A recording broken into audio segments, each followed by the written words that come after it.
Good afternoon. We welcome you all to our today's workshop on new warehousing schemes, SEZ policies, and recent Supreme Court judgments on customs and GST. We welcome all the delegates who are present here in the ITC room of the Bengal Chamber and also who have joined online from different locations. I now request our chairperson, Mr. T.B. Chatterjee, the chairperson of the Indirect Taxes Committee of the Bengal Chamber of Commerce and Industry, and senior partner and mentor, TCN Global and Economic Advisory Services, LLP, to deliver the welcome address about the program and take the session forward. Thank you, Sarvani. Welcome to these workshops. This is a very peculiar type of workshops, not with regard to the GST, not specifically on customs, but we have selected two very important areas which are not much talked about, particularly in the eastern region. But this is a very important area. We have three important subjects to touch upon. One is the new warehousing scheme. We call it as actually MOOWR system. It's a very peculiar system which I will take care of. Instead of taking any license benefits, EPCG benefit, then advance authorization scheme, you can still import raw materials, capital goods, manufacture goods, don't pay duty in a bonded warehouse, and then you clear the materials for domestic consumption. No embargo about foreign exchange earning, NFE plus, NFE minus, all these things. This is a new system which we'll discuss. The basic intention of our chamber is basically to expand our knowledge based on the changes being taken place in our country. It's a very, I would say, it's a very hopeful country in the whole world. Like according to me, it has a consumer of 135 crore people. So that is the best important thing. Whenever you talk about your company, I always say it is a consumption-based country wherein 135 crore people are your consumers. It depends on how you are delivering. So, okay. So government is also coming out with various schemes, but unfortunately or fortunately due to political and some other reasons, these sections of the area are not that way conversant. So our job as a chamber is to basically discuss the subject, theoretical aspects, legal aspects, so that you can also update your companies that these are the schemes. Now, why should I go for a SEZ and taking all this license? Why should I go for license scheme when you have the alternate system in force, which we'll discuss? We have another very important point in the SEZ. You know that, hello? Who's talking?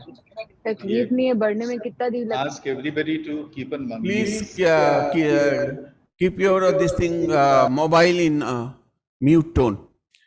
Secondly, the SEZ. You all know that SEZ has lost its significance totally after the withdrawal of income tax benefit. You know that 5 years exemptions are no more there.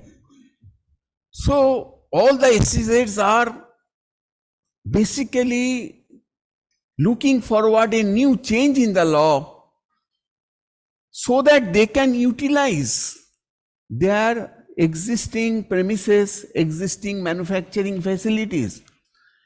To be very frank, for SEZ, what is the benefit? Benefit is basically the income tax. Other benefits which are available, these are all available for domestic industries also. You can still import your capital goods without payment of duty. You can still import your raw material without payment of duty. You can go for a drawback systems. So with the withdrawal of the income tax system, that 5 years, 5 years and 5 years, you know, SEZ started 1996 and already 15 years have gone. So those who are first stage SEZ holders, they have no other interest.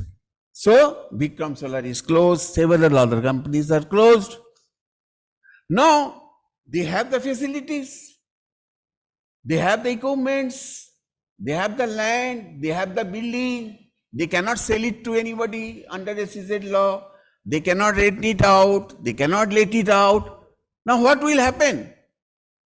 At least there are more than 5 to 6,000 units are there. 262 SEZs are there. So now the new law is coming. It is in the draft format. It is likely to be implemented within another.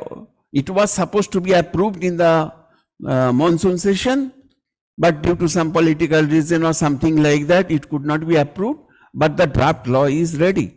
Now today we will be discussing what is the draft law, what are the benefits, how you can secure your all export facilities, benefits, taxations, etc. Mind that now SEZs will be subject to payment of only 15% tax. As you know that new industries which are going to start manufacturing by 31st March 2024 will only enjoy 15% tax benefit for manufacturing companies, not service engine. But new law will provide you the 15% standard tax for goods and services, and there is no 2024 is the embargo. So all these things we have to know, and then we have to equip ourselves to understand which one is most beneficial. MOOWR system, domestic buying, selling and going for licensing scheme, or you can buy a SEZ also under new law, which was totally prohibited. You cannot sell. He has to do only SEZ matter in the same industry. If Bikram has to sell this SEZ, somebody has to come to run the SEZ and also to manufacture that solar module. That law is going to be phased out. So maybe within 1 month or so, you will find the new laws. And another important area which we are touching and Pulak will take care of, so many important decisions are coming in, being passed by the Supreme Court. You must be knowing transitional credit is one of them. That transitional credit is available and special window will be opened from 1st September to 30th October. So there are few thousand people could not file trans 1 form or file trans 1, but it was not accepted, or documentary issues are there.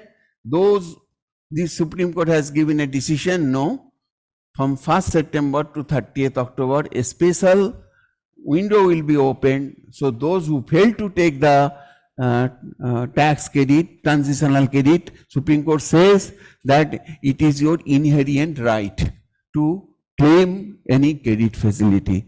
So like that, several other cases have come, and Pulak is from PwC. They have got a very in-depth study research team. So we have requested Pulak to take care of the major legal cases to start with, and then Mr. Mani will join. He will explain you the new DESH, DESH. The new law will be known as DESH, DESH. That law he will be discussing, and thereafter, if I get some time, I will discuss about the MOOWR warehousing system under customs law. These are all very recent ones, and our objective is basically to appraise you, not only confined only on GST, trans 1, trans 2, or GSTR 1 or 3B. We don't want to be confined ourselves. We would like to touch upon all areas related to indirect taxations, PSEZ, custom law, custom valuation, GST, excise, everywhere. We have the expertise. Our members, you must be knowing that all our members are basically the speakers. We do not invite anybody because we have our in-house people who are more competent than the persons who are available in this eastern part of this country. So please support us.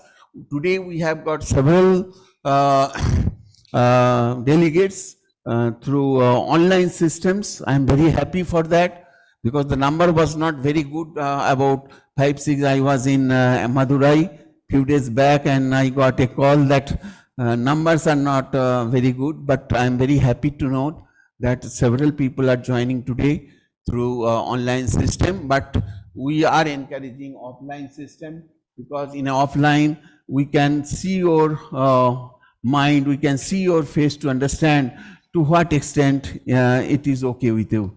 So with this, I will request Pulak to start the subject.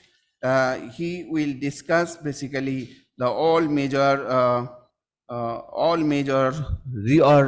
recent Supreme Court judgments which have its long-term impact on the corporate.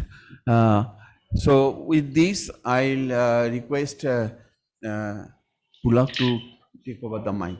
Thank you very much. I request the participants who have joined online to please share their questions in the chat box.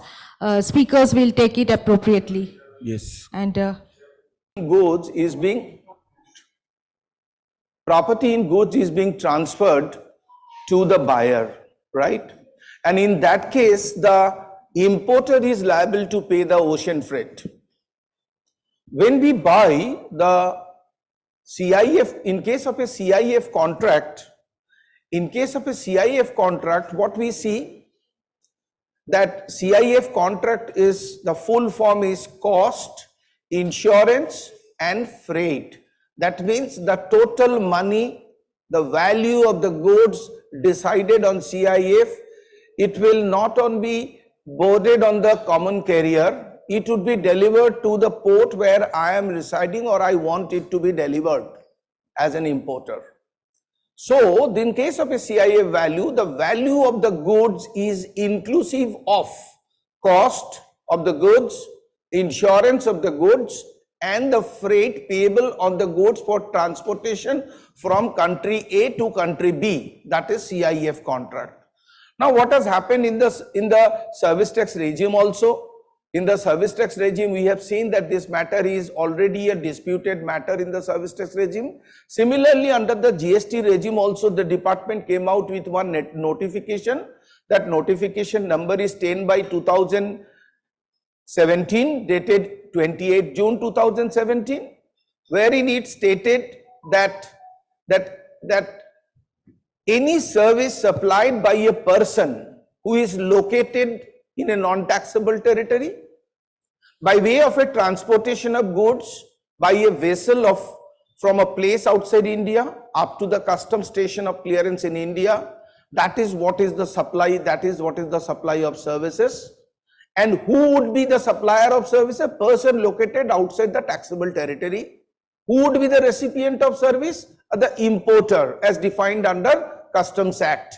So they have very categorically defined the various positions, the definition, who would be, what category of services would be covered under this notification, who would be the service provider, who would be the service recipient. That has been clearly mentioned. Now come to the valuation. How the valuation to be determined? If the value is already mentioned in the invoice, CIF invoice, then that would be the value. If it is a consolidated value, no value is separately prescribed on account of ocean freight.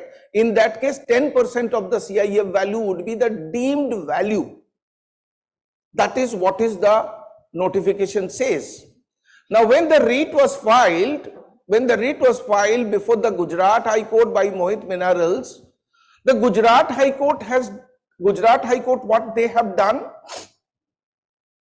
Gujarat High Court said that the importer in the instant case, being the recipient, being not a recipient of service, because the importer is not paying the cost of service to the provider of service, because the importer is paying to the supplier of the goods, not to the supplier of service. So it is not liable to pay tax. Secondly, what it says, that the entire supply of service, that is, what is this entire supply, what is that ocean freight supply, that is the supply of service, are taking place outside the taxable territory, and which is outside India, and both the service provider and service receiver are located outside India, and therefore IGST Act is not applicable in this case, and it is extraterritorial jurisdiction. That means it is not a territorial jurisdiction, that IGST Act does not apply in this case. It is called extraterritorial jurisdiction. Then third point, what Gujarat High Court said, IGST cannot be imposed on the same freight amount by treating it as a supply of service, since the freight also suffers IGST as part of assessable value of imported goods. So these are the three observations of the Gujarat High Court. And now what happened? Based on these, people have taken a position. I will take you the consequences later on. But see, while upholding this decision, the Honorable Supreme Court analyzed all these points and held that except the last portion, the Supreme Court has given a different dimension to this entire fact, entire questions of law, and I would say it's a extremely good learning for the people like us, be a consultant or you being an executive in a company or you are a tax professional, that it's a extremely good learning what I have gone through, and we have deliberated on this issue, and I will take you through. See, that Supreme Court, it's true that we know that the Supreme Court upheld this.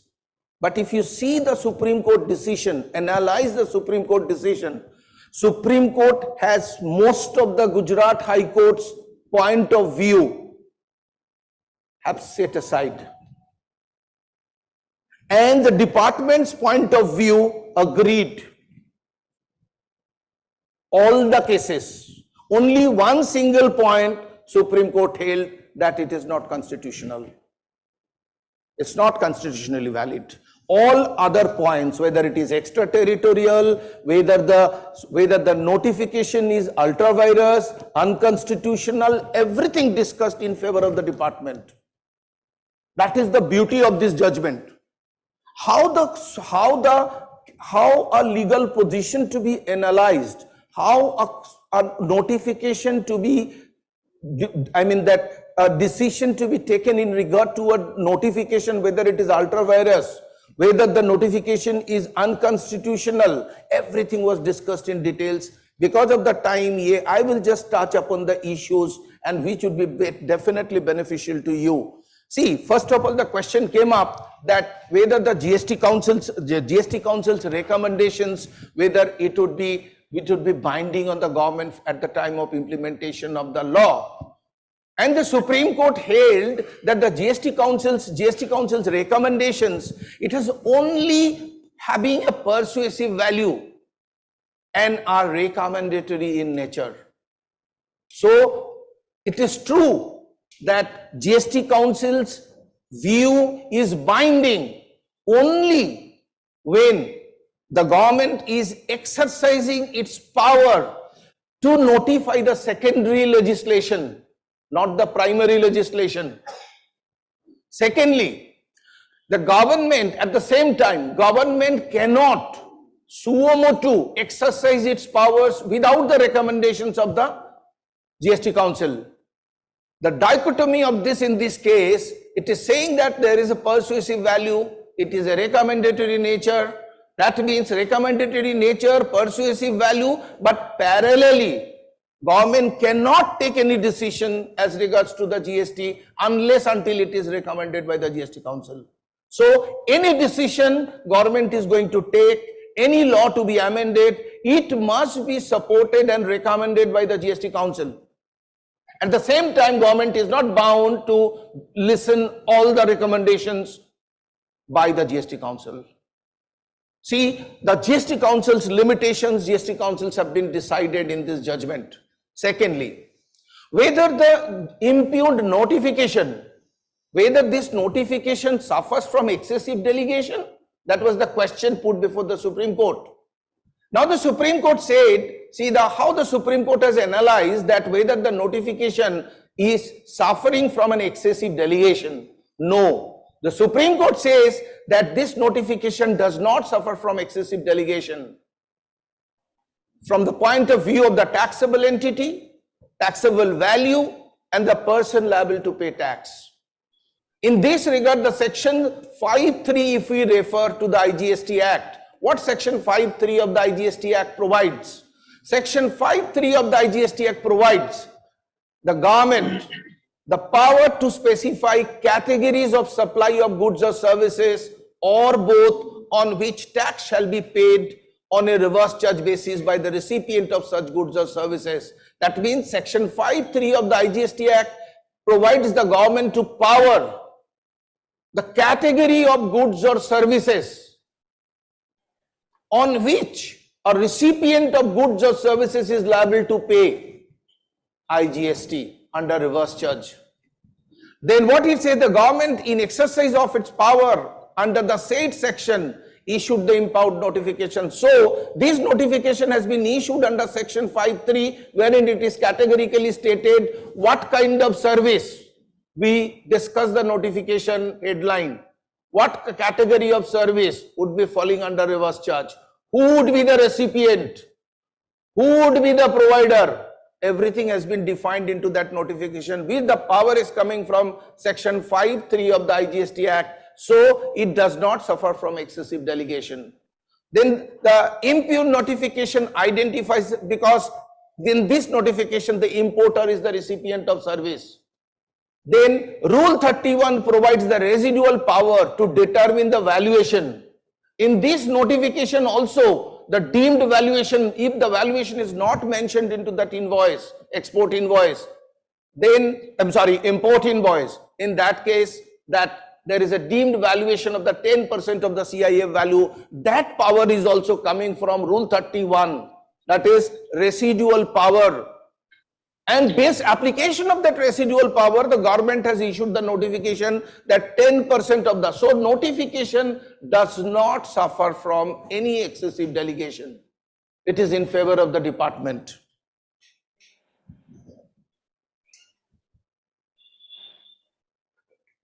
Now another question came up. It is an extraterritorial jurisdiction. In the Gujarat High Court said that the matter is extraterritorial jurisdiction because entire service provided outside India, entire service received outside India, so it is extraterritorial. Once it is extraterritorial, GST cannot be leviable. Now the analysis of the Supreme Court, you see, by way of deeming fiction of section 13 subsection 9 of the place of supply of good transportation service shall be the place of destination of good. If you read the place of supply of goods, place of supply of goods and services, the place of supply rule, then in this case the section 13 subsection 9, it says that the good transportation services place of supply shall be the place of destination of the goods. What is the destination in this case? India. Since the place of supply of the ultimate destination of the ship is in India, so it cannot be considered to be an that territorial jurisdiction. It is intra-territorial jurisdiction. Now the question comes, another question comes in this case, because the Gujarat High Court said that the recipient of service, that the importer has not paid anything to the supplier of service. The consideration, when we read the definition of the consideration, it includes payment made by any other person. That means the consideration has been discharged by the supplier of goods on behalf of me. I am the recipient of goods. right? So how the Supreme Court has analyzed this situation also, it is intra-territorial jurisdiction, not an extraterritorial jurisdiction. Third point, the levy of supply of transportation service has a twofold connection. First, the destination of goods is in India, and the second, services are rendered for the benefit of the Indian importer. Thus, the transaction does have a nexus with the territory of India. So, it cannot be considered to be an extraterritorial jurisdiction. So, it is also in favor of the department. All the matters are in favor of the department. Only one ground the case was dismissed. Third, last but one, importer of goods deemed to be the recipient of shipping services. Right, importer of goods on CIA basis can be deemed to be a recipient under the definition of section 293 subsection 3 C 2 subsection 93 clause C of the CGST Act. The ultimate benefactor of the shipping services is also the importer in India, who will finally receive the goods at the destination, which is within the taxable territory of India.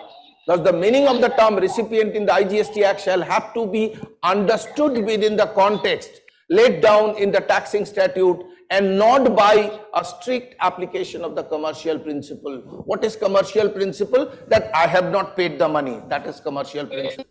So, it cannot be considered from a commercial principle perspective, because various doctrine, you know that the contract, transaction, the Supreme Court has analyzed this case so beautifully. There are so many important things for understanding for people like us and people like you, that they have analyzed that you cannot say that since it is not commercially, I have not paid the money, so I shall not be held responsible for making the payment of tax under reverse charge method.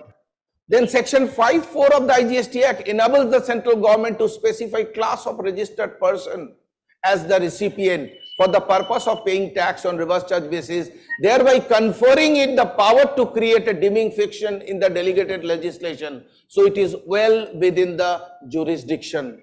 So far everything was in favor of the department. The last point, where the case the department lost, the composite supply and double taxation. In this case, it says that if the government wants to levy IGST on supply of ocean freight, then it contradicts the levy of tax on composite supply, because there is a specific definition of composite supply under section 2 subsection 30. Taxability has been defined in section 8 of the CGST Act, wherein it is stated that what is composite supply, how the composite supply would be taxed.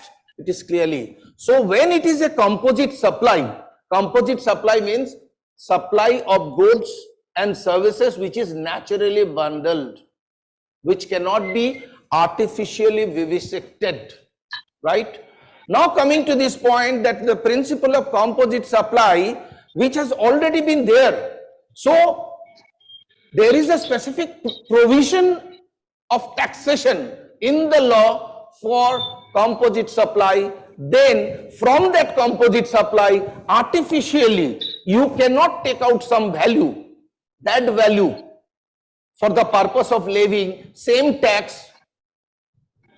So there would be a double taxation, and that is where the Supreme Court has said that this is unconstitutional.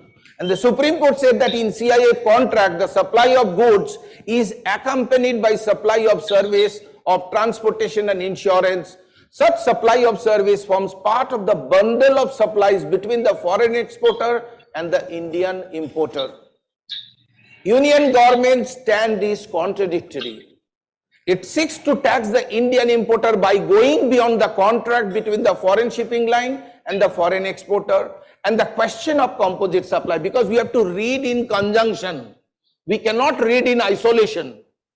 Now when we read in conjunction, then the government wants to tax the transaction between Indian importer and the shipping line, and Indian importer, the transaction between shipping line and the exporter sitting outside India, that the government wants to tax. as the recipient of service, the beneficiary of the service sitting in India, right? If it is done, then there should not be any definition of composite supply. Once there is a specific definition of composite supply, and section 8 deals with how the taxation of composite supply would be done, and since there is a specific provision in this regard, it is contradicting to each other, and there cannot be any contradiction, so it is not constitutional, and that is why the case has been decided. And the case has been decided against the department, because department has gone into appeal against the Gujarat High Court's decision. So see the difference between the High Court's analysis and the Supreme Court's analysis on the same case, same set of facts. That is the beauty of this case. Now, oh, sure.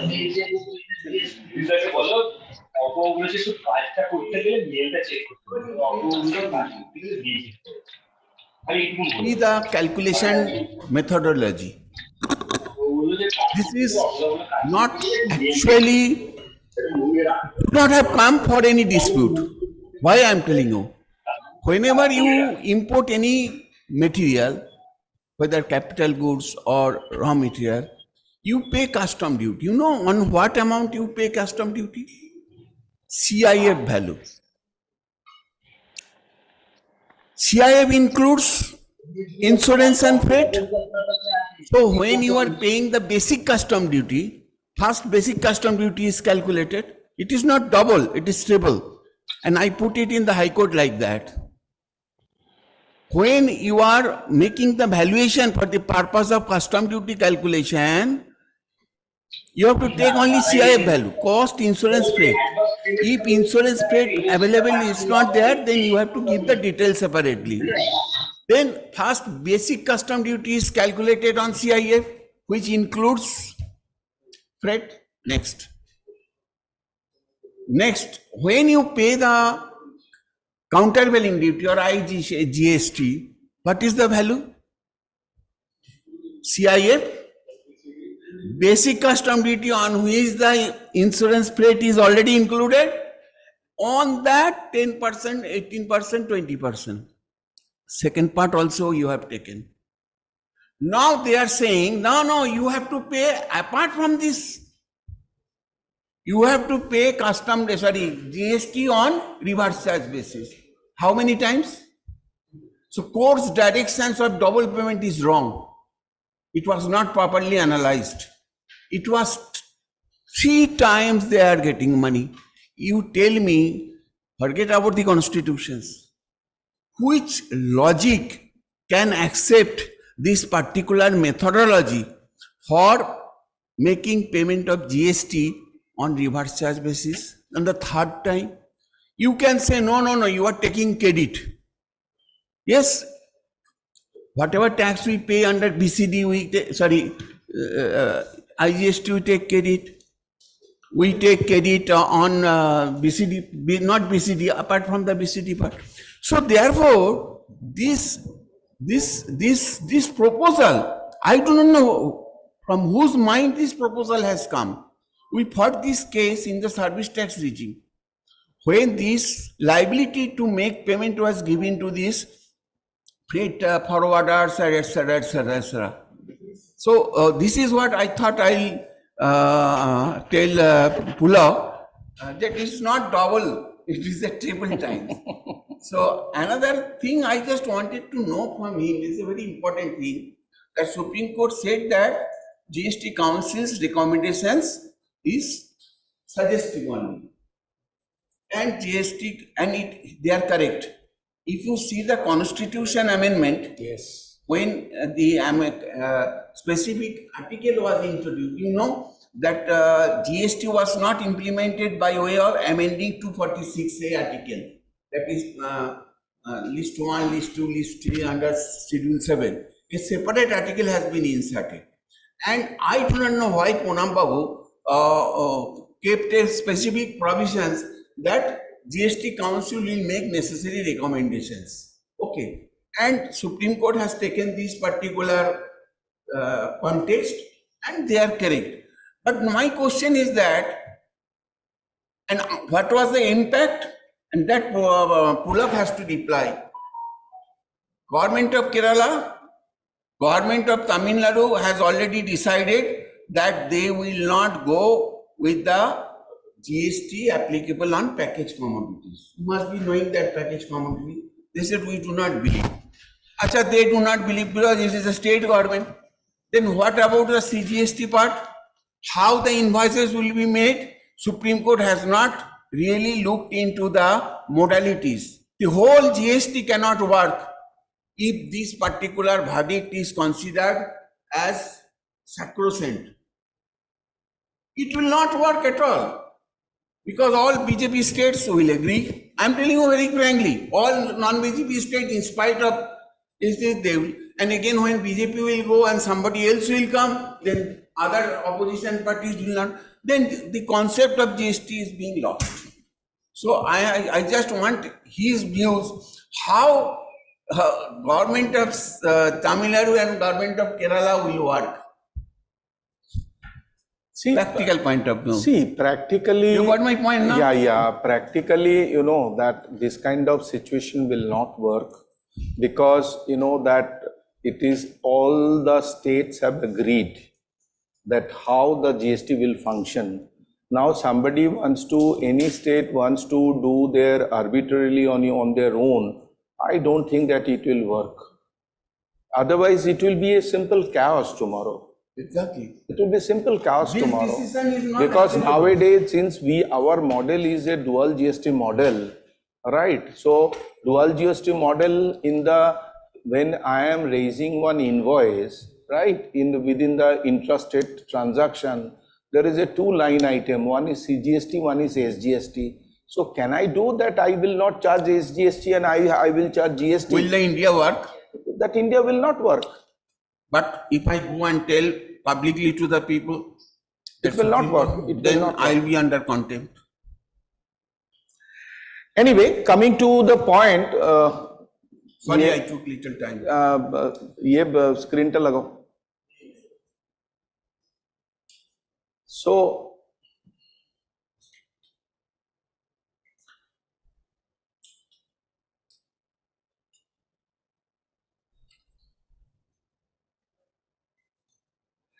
now you know that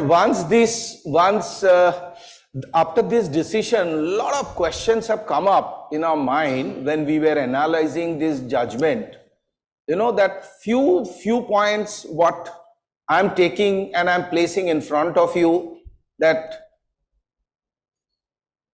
you know that there are people who have already paid tax on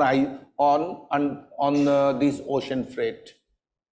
Now somebody has paid the tax and taken the credit as well, right? Now question comes, those who have taken the credit, now can the department reopen the assessment? Can the department reopen and ask for refund of that credit? Because once the tax is not leviable, that any tax which you have paid and taken the credit, that credit is not eligible. The department can ask for the credit, ask for the money. There could be one possibility. Somebody may ask the question, you know, that the time has barred. No, time has not barred. All of you are aware that the Supreme Court in between they have issued a show motor notification, the judgment due to corona. They have increased the deadline for this matter. So the department will definitely take the benefit of this decision. There are cases that some people, they do not have the capacity to absorb the tax what they have paid, right? In that case, whether there is any possibility of the refund. Now, once the question of coming back to the possibility of the refund, then the question comes that, you know, that once it is possibility of refund, the question comes that under which section the refund would be claimed, whether under section 54, the moment you file the refund application under section 54, there is a limitation of 2 years. Right, which is already passed, suppose. Now, even if you take the shelter of the Supreme Court decision, there would be litigation, the department will reject it. Even if the department is not rejected, anything which is beyond 2 years, that is not available to you. In that case, what are the issue? I mean that how the refund to be applied. The refund would be applied in this case, you know that there is the question, because this issue we have handled, that whenever this kind of situation comes in, we file a refund application, and we file this refund application under section 17 of the Limitation Act, right, where the standard limitation is 3 years from the date of the judgment. Now the question, you see now the authority before whom I am filing the refund application, he does not have any power to issue the refund. He has only the power to issue the refund under section 54 or erstwhile section 11B. He does before whom I am, so he will invariably reject, because he does not have any power. He can't. He simply can't issue the refund voucher, I am telling you, because he does not have any power. So you file it, then you have no choice other than to file a writ, right? The case you see that I have referred in that you know that Cosmol Engineering Private Limited's case. The Cosmol Engineering Private Limited's case in Gujarat High Court, they have filed a refund application and it was rejected. Said that section 54 does not lie in this case. Since section 54 does not lie in this case, that is why the refund application was rejected, and the party went to the Gujarat High Court, filed a writ, and the Gujarat High Court said that no, section 50, it is true that section 54 does not apply in this case, but section 17 applies in this case. When the Gujarat High Court's decision in Mohit Minerals case was decided, from that date 3 years would be the deadline. Yes. Right? So in this case, you people plan that, check up whether you have any such case or not, then you can go for this. And also get prepared that it may so happen the department may also come back to you asking for the money which you have taken as credit. That could be a possibility. I don't know how remote the possibility is. Now, you know that there are one more thing is that this is one of the issues which now second question has come up, that whether we can rely upon this judgment for the purpose of service tax case as well. No, because in service tax there is no composite supply concept. In service tax there is a composite service, not composite supply. Here the Supreme Court has given the decision based on the definition of the composite supply, right? In the service tax, we are awaiting for the judgment by the Supreme Court. Once that judgment comes, then we can see and we can read and we can come back in this regard. So this is another area that one should look into this. These are the important things which what we have seen.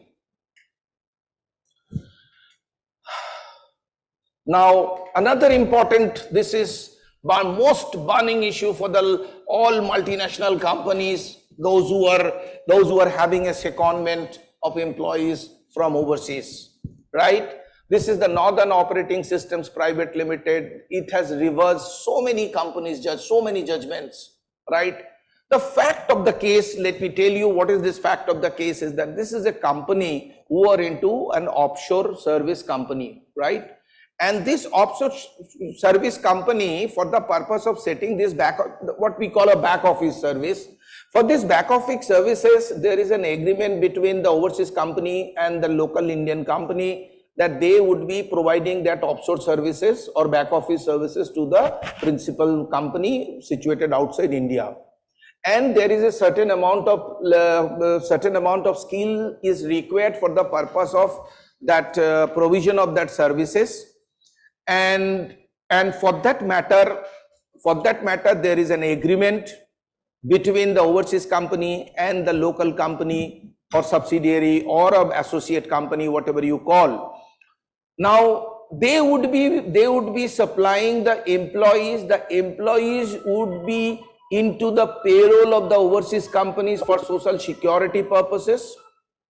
The entire salary and everything would be paid by the overseas company, and after paying that money, overseas company will raise a debit note to the Indian company towards reimbursement of that cost. And now the question comes whether it would be considered to be a supply of manpower service or not. That is what is the case.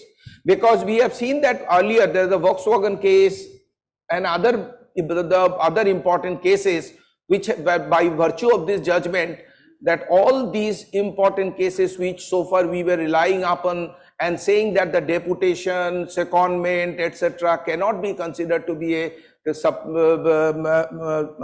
supply of manpower services, that is being reversed. In this case, the issue before the Supreme Court that whether the overseas company provides the manpower supply services. Then second question, if it is considered to be a manpower supply services, whether the extended period of limitation shall be invoked in this case or not, right? These are the two questions before the Supreme Court, and Supreme Court analyzed the entire situation. The gist is that the SSC in the instant case, the Indian company is the recipient of service, manpower supply services from the overseas company based on the fact of the case. And in the next slide, I will show you the various observations of the Supreme Court and the principles of the Supreme Court. And also Supreme Court said that invocation of the extended period cannot be applicable in this case because there is no suppression of fact, there is no misstatement with an intent to evade the tax. So it is an interpretation issue, so longer period cannot be invoked. The tax liability to be paid by only for the normal period of tax. That is what is the Supreme Court's decision. Now I will take under RCM. Under RCM, right? Now the Supreme Court, various principles applied, and these principles will educate us to take a decision on a case-to-case basis, because you know that this secondment agreement, we have seen different type of secondment agreement in different companies, different style, right? So it is just not that the Northern Operating Systems judgment would be just applied as it is. We have to analyze and distinguish our case to defend our case, that if at all we have a case or not. So that analysis, there are various principles have been disclosed by the Supreme Court. That the first thing is that the Supreme Court said that one needs to see that the nomenclature of the contract is not the important thing.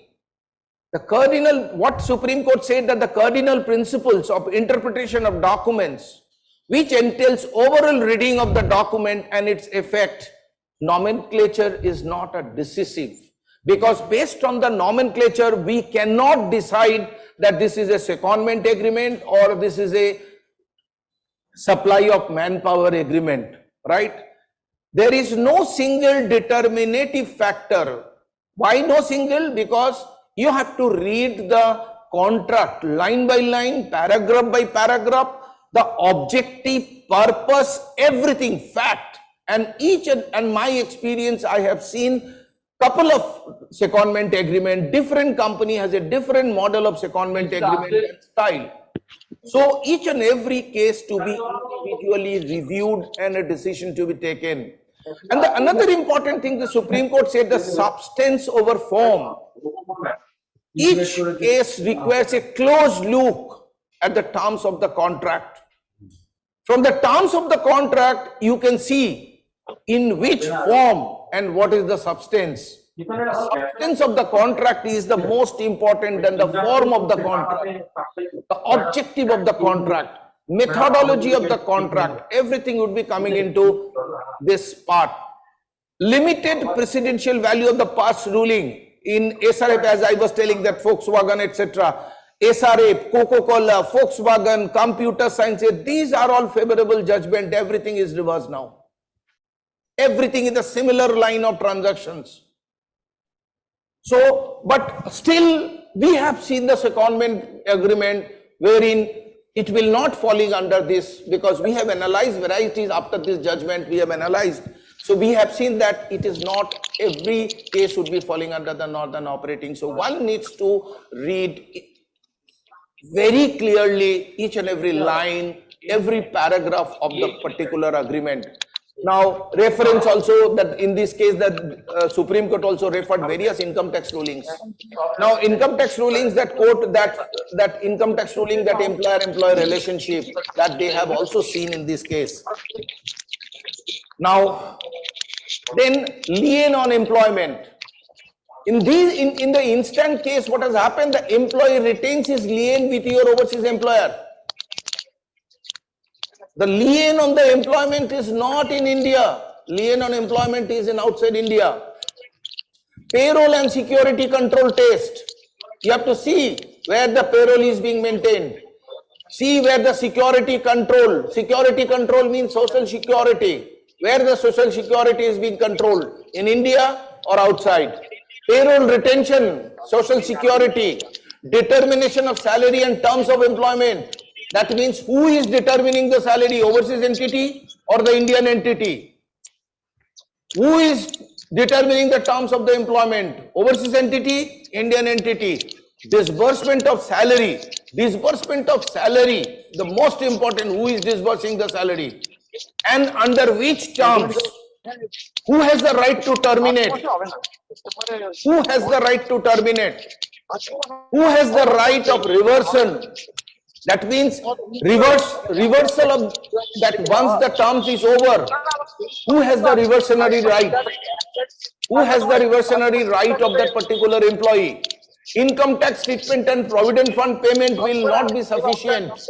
Income tax in any case, when somebody... Dear host, can you please mute other members? Dear host, can you please mute other members? Someone is disturbing the whole explanation. Who is Dipankar? Please mute him. That you know that for any company, you know that there is a PE concept and etc. As all of you are aware in the Income Tax Act. So in any case, when an employee is working in India, so that the Form 16 would be issued. So Form 16 is not the sufficient. Form 16 for the purpose of his income tax purpose, because he is that not ordinarily resident in India because of the period of residence in India, and for that matter he is liable to pay tax.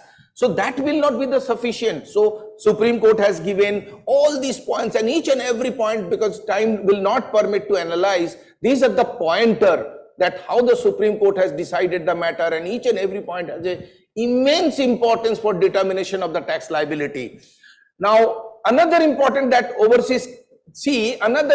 observations of the court. What is this observations of the court is that overseas company has a pool of highly skilled employees who are entitled to certain salary structure as well as the social security benefits. Because that particular employee's salary structure, social security benefit is being determined by the overseas company. Based on that, he has been deputed as per the requirement, because the benefit ultimately comes to the overseas company, because the service quality is being ensured by that particular person. And that, you know, that overseas company align the task, and it is based on the capability of that particular company, particular employee. The salary has been fixed, and it is being fixed by the overseas company, and that overseas and the employee seconded to the local municipal limit, having regard to their expertise and specialization. The secondment contract is entered into as part of the agreement of the SSC to perform the specific task given to it by the overseas company, where the overseas company has interest. Overseas company has given a task to the local company, and the overseas company ensures the quality by sending that man to India or on deputation or whatever may be the nomenclature. That is, the nature of the overseas company business appears to secure contract which can be performed by its highly trained and skilled personnel. So these are the important observations of the Supreme Court, and that will actually decide the factor. Now, what will happen, that impact way forward when we see that impact pre-GST period, under GST period. Now the pre-GST period can already concluded, proceedings be reopened. What if proceeding initiated but did not convert it into formal demand? Can service tax proceeding be initiated now, normal or extended period? Any impact on the Supreme Court suo motu extension? Status of the proceeding, because in this particular case, Supreme Court has categorically stated that only normal period tax to be applied. Now, if any of the period falling under the normal period definition by virtue of the Supreme Court's suo motu order, then it may be attracted, and the department may come out with a demand notice in this regard.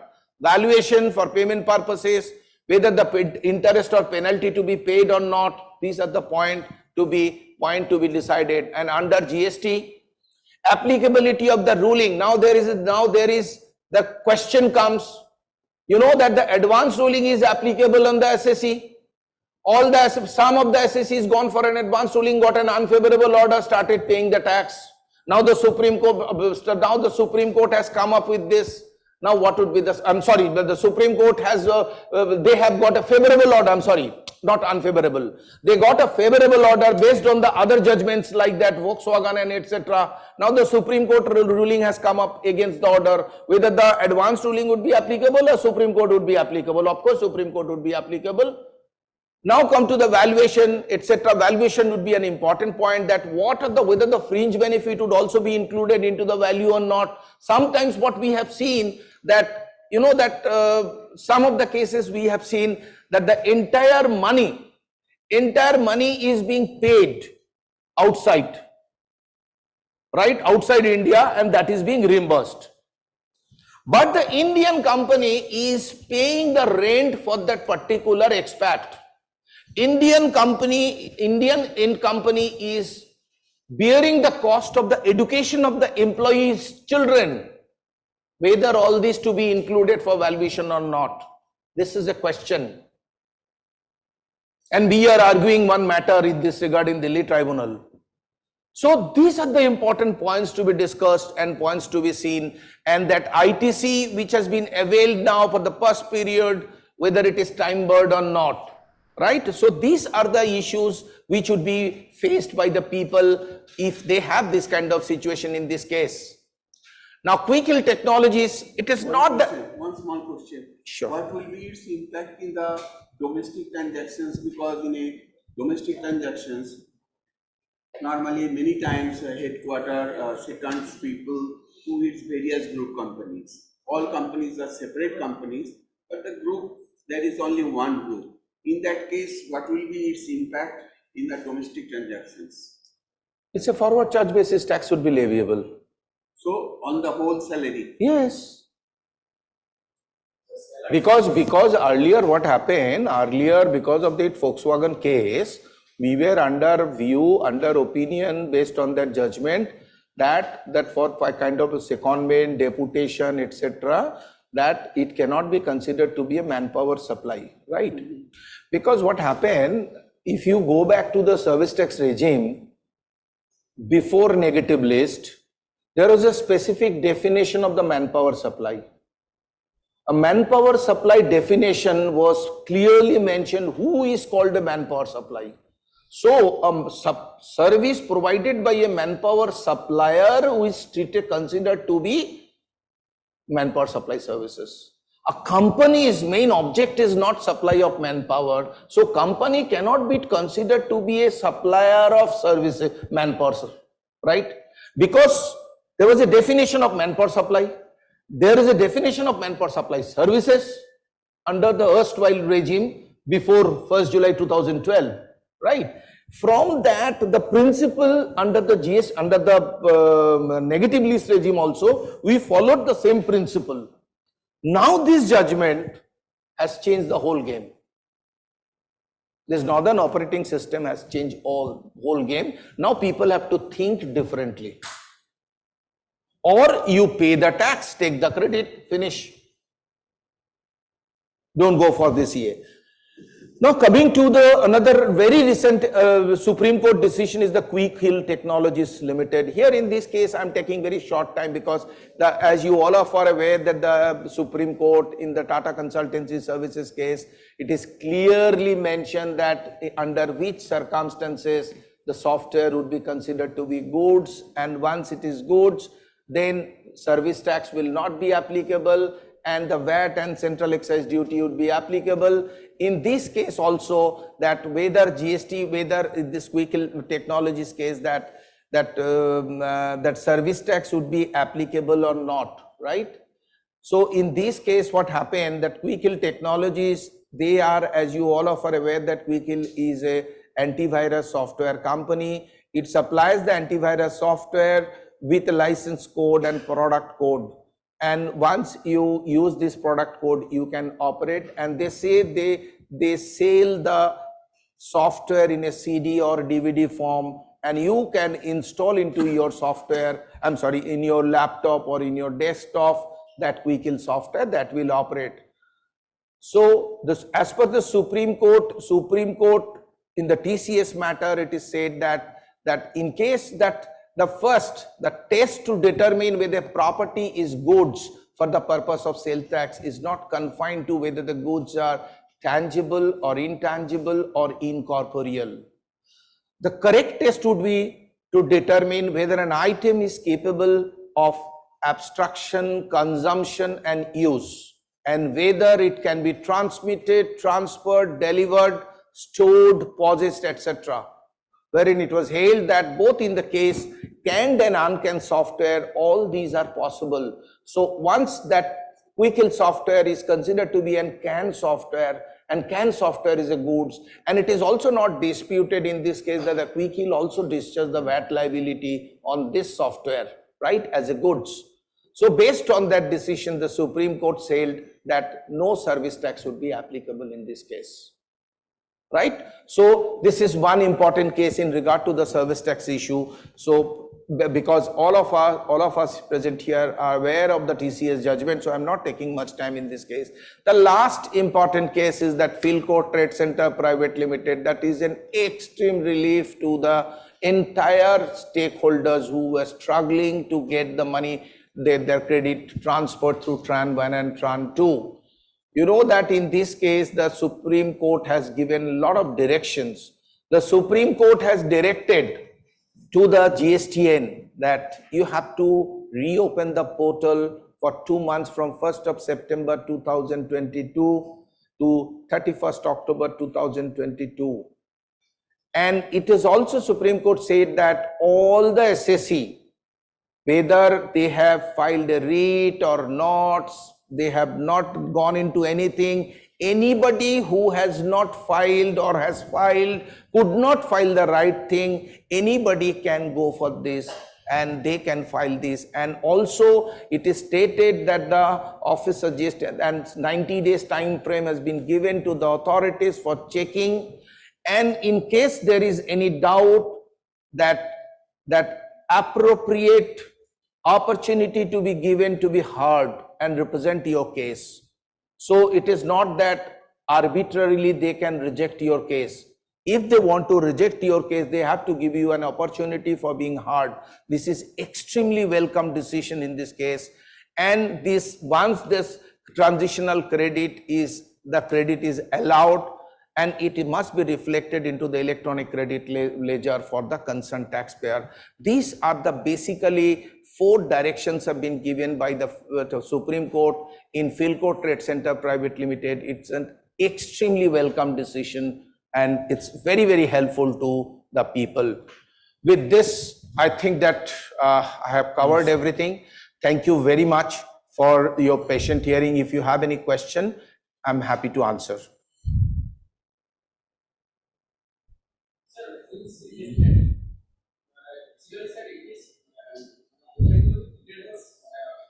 Salary or manpower supply. So the salary itself is outside the purview of the GST.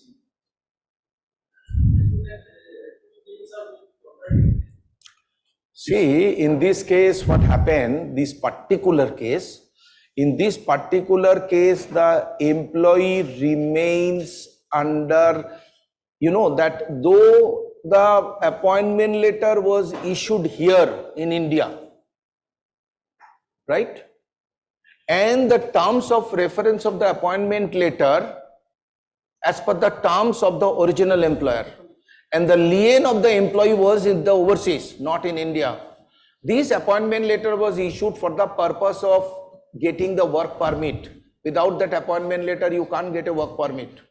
So there are some technical matters are also there. For that purpose, that appointment letter was issued. Based on that appointment letter, work permit has been issued, visa has been granted, work permit, visa granted. He has come here, and whatever the salary benefit as per the terms of preference with the overseas employer, that is being communicated to the Indian entity. Accordingly, they agreed, and the money which has been paid overseas and the value which has been agreed, that is being reimbursed. So they raise a debit note to the Indian entity. So technically, that is why substance over form. Technically, if you see from the appointment letter, there is an employer-employee relationship. What is the substance in this case? As per the form, it's an employer-employee, and the substance is not there. That is where the Supreme Court has gone into the details of the transaction, not just by seeing the appointment letter. You see, in a foreign company, we handled several such cases. This is an extremely normal one, that you will find at least 5 to 10% of the employees are foreigners all over, because technology areas, they will be there on all those development areas. And you will be surprised to know that when we fix their salary, we just fix their salary in such a manner that he can survive, to avoid income tax issues. If his salary is say 3 crores or 4 crores, considering what Pulak said, hardly 30 or 50 lakhs will be paid in India. Okay, and balance are all intact. They are going to get maximum amount from Social Security, and their cost will be averagely 5 to 6 crores. Hardly any company can afford them. So now the question is the valuation. Now in India, you might be paying 40 lakhs, and outside India, because he is getting his salary there itself, he is getting all benefits, medical, family, everything. Maybe he is getting 4 crores there. The question is that when you make the valuation for the purpose of payment of GST, even if you agree, whether what you pay in India will be considered or whether the whole amount will be considered. This is another area of disputes. According to me, it should be considered entire area, because he is located here, he is staying here, he is giving 24 hours for the Indian company. So whether it is paid here or Japan or any other place, this is a full consideration. But again, that is a huge amount of taxations. So this area needs to be seen from that. And secondment within the domestic area is very common. It is very, very common. There are 10, 15 companies. So like Reliance, you see, they are sending to the various companies. So all companies are separate legal entity. So you cannot say I have a employer-employee relationship. To be very frank, suppose you are working here, I have sent it to you in a different company. He does not have any employer-employee relationship with that. So all these issues will be a big issue, but it's good for us. If there is a complications, the consultants are all there. Thank you very much, Pulak. You have really explained all the 4 cases so nicely, and these cases have got huge impact in our day-to-day functions.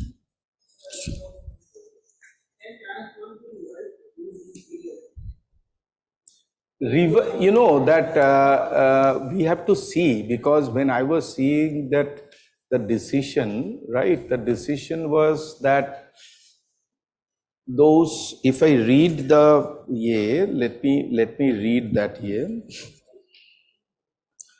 because that question also has come up in my mind.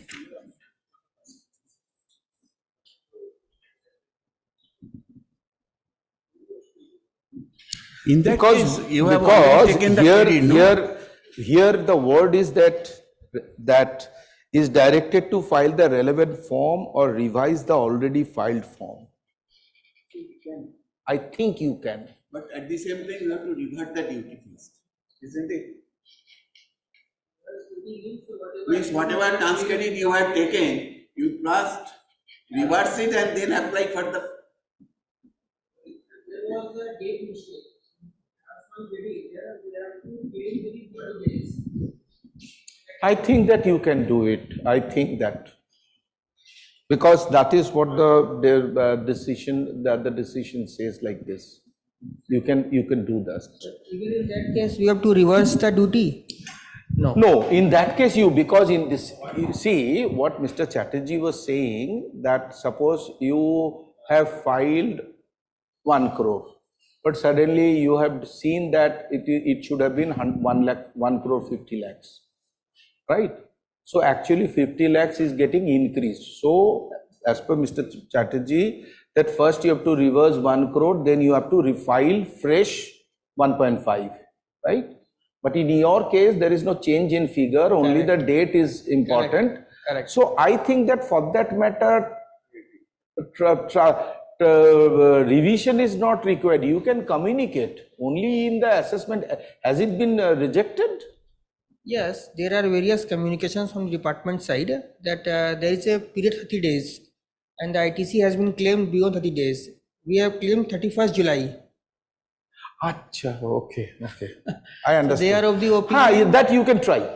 We have again applied for the commissioner. That means since there is no change in the duty amount, you can just do the change and also write a letter to them that stating the entire fact.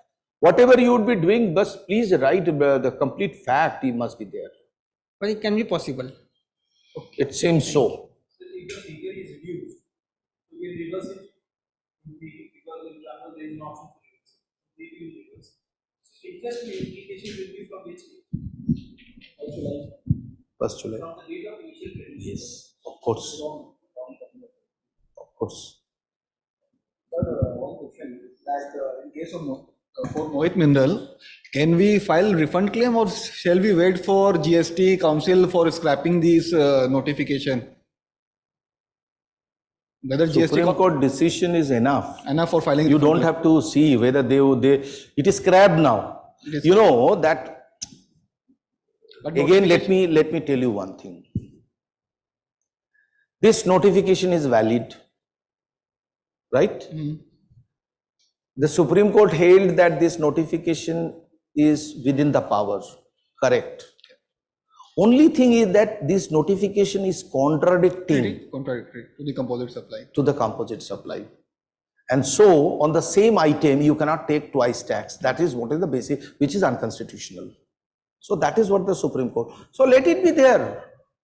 Because we are hearing that in the next proposed GST Council meeting, they are going to scrap and they will provide also the measure how to refund claim. Maybe they would be doing some amendment. Some amendment. Because you know that the question came up that what would be the situation for the FOB.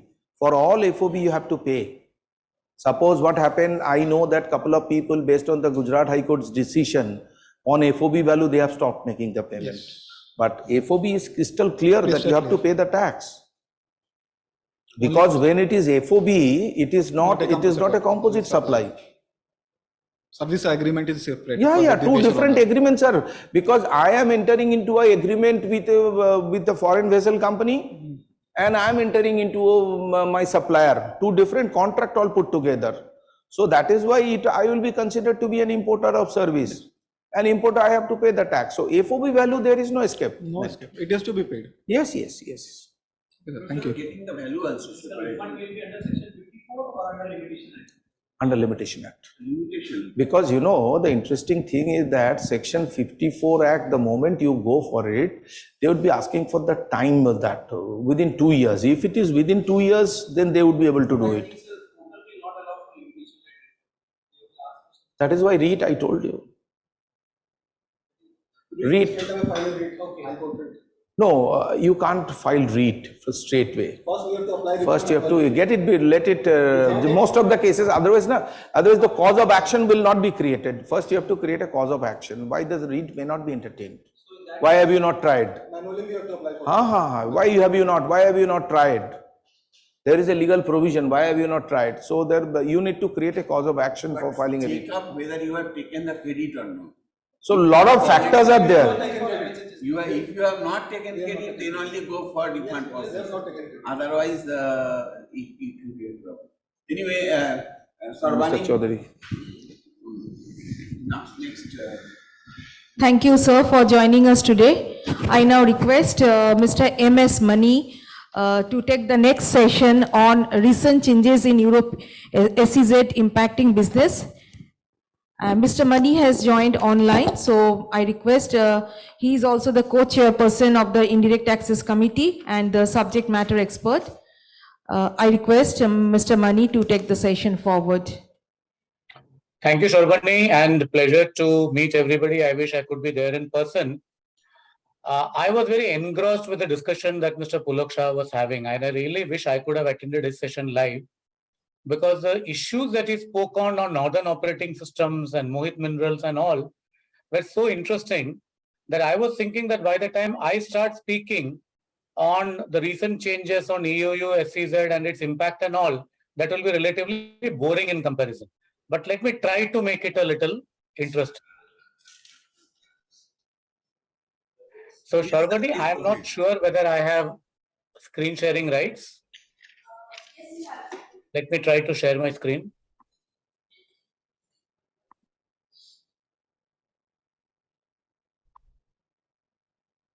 So you are given the rights to share the screen. Okay, let me try.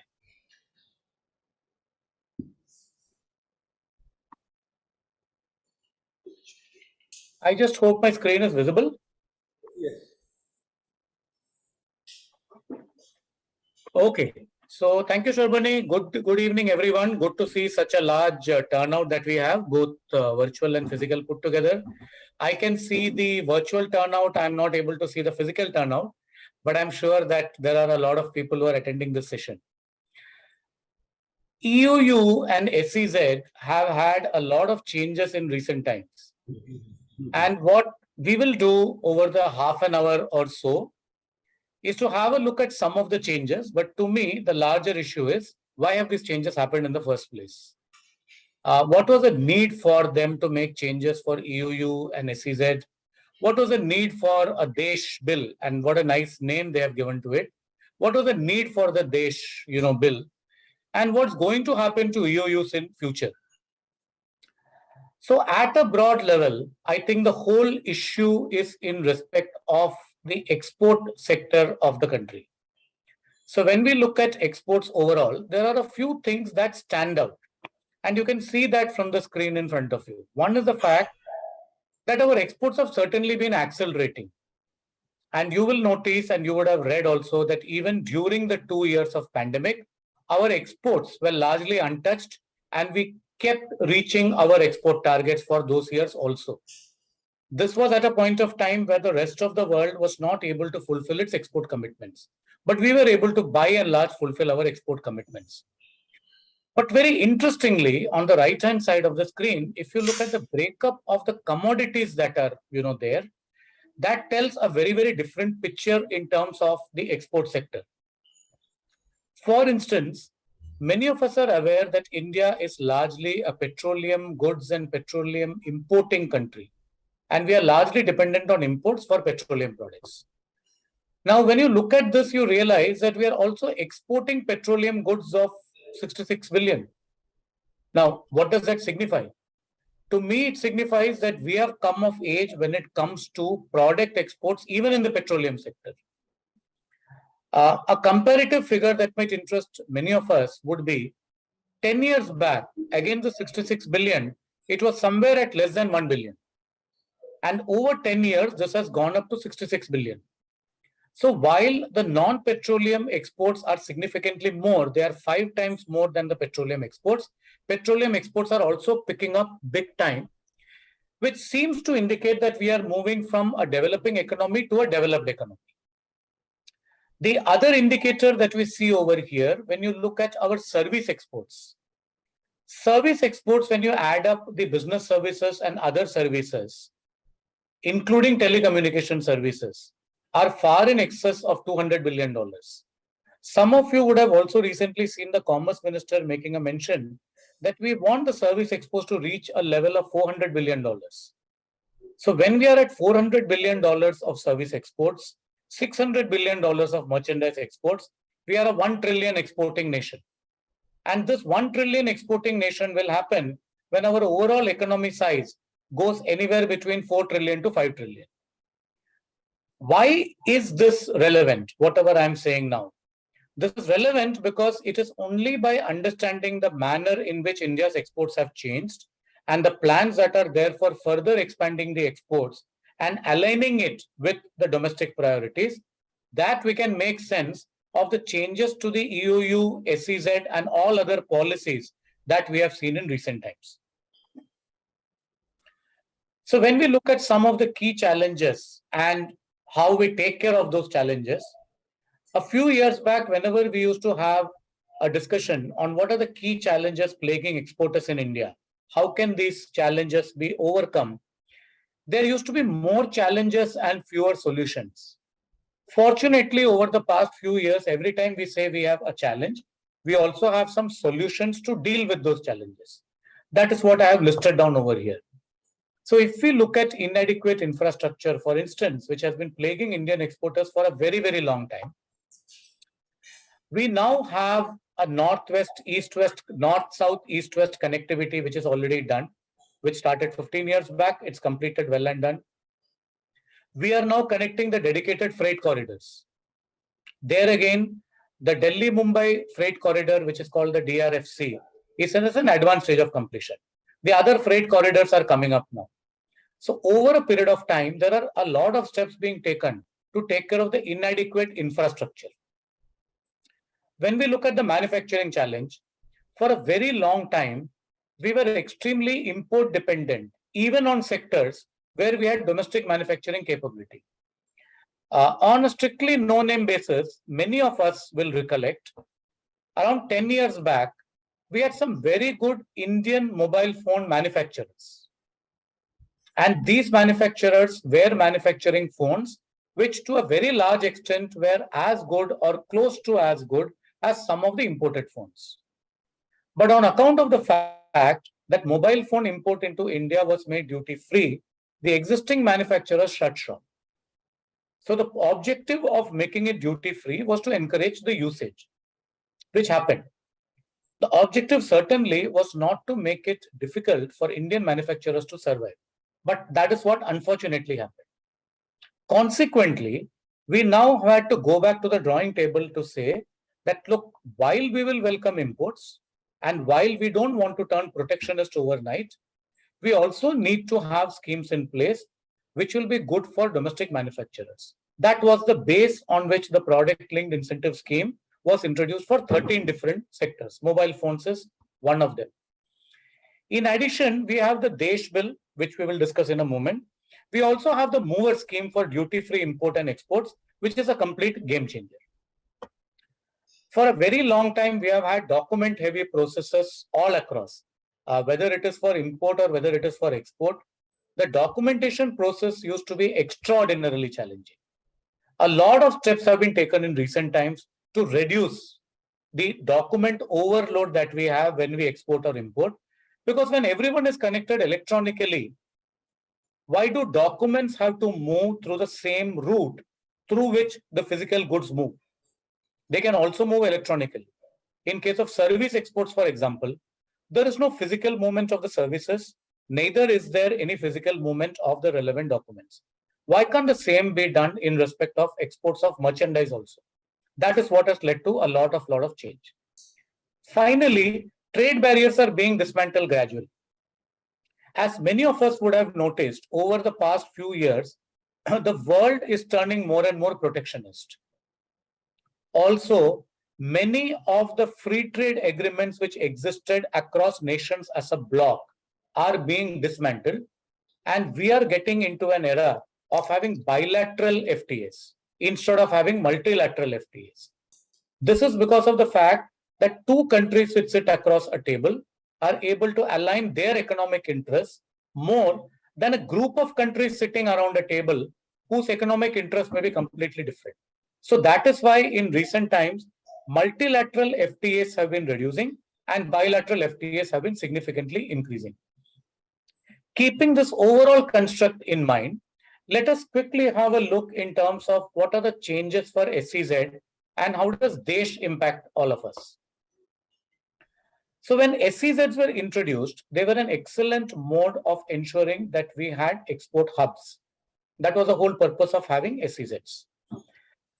The initial SEZs, when they were made, were essentially to promote merchandise exports. Services came a little later. SEEBS in Bombay was one of the earliest SEZs that we have, which is still in existence and which is essentially in respect of merchandise exports.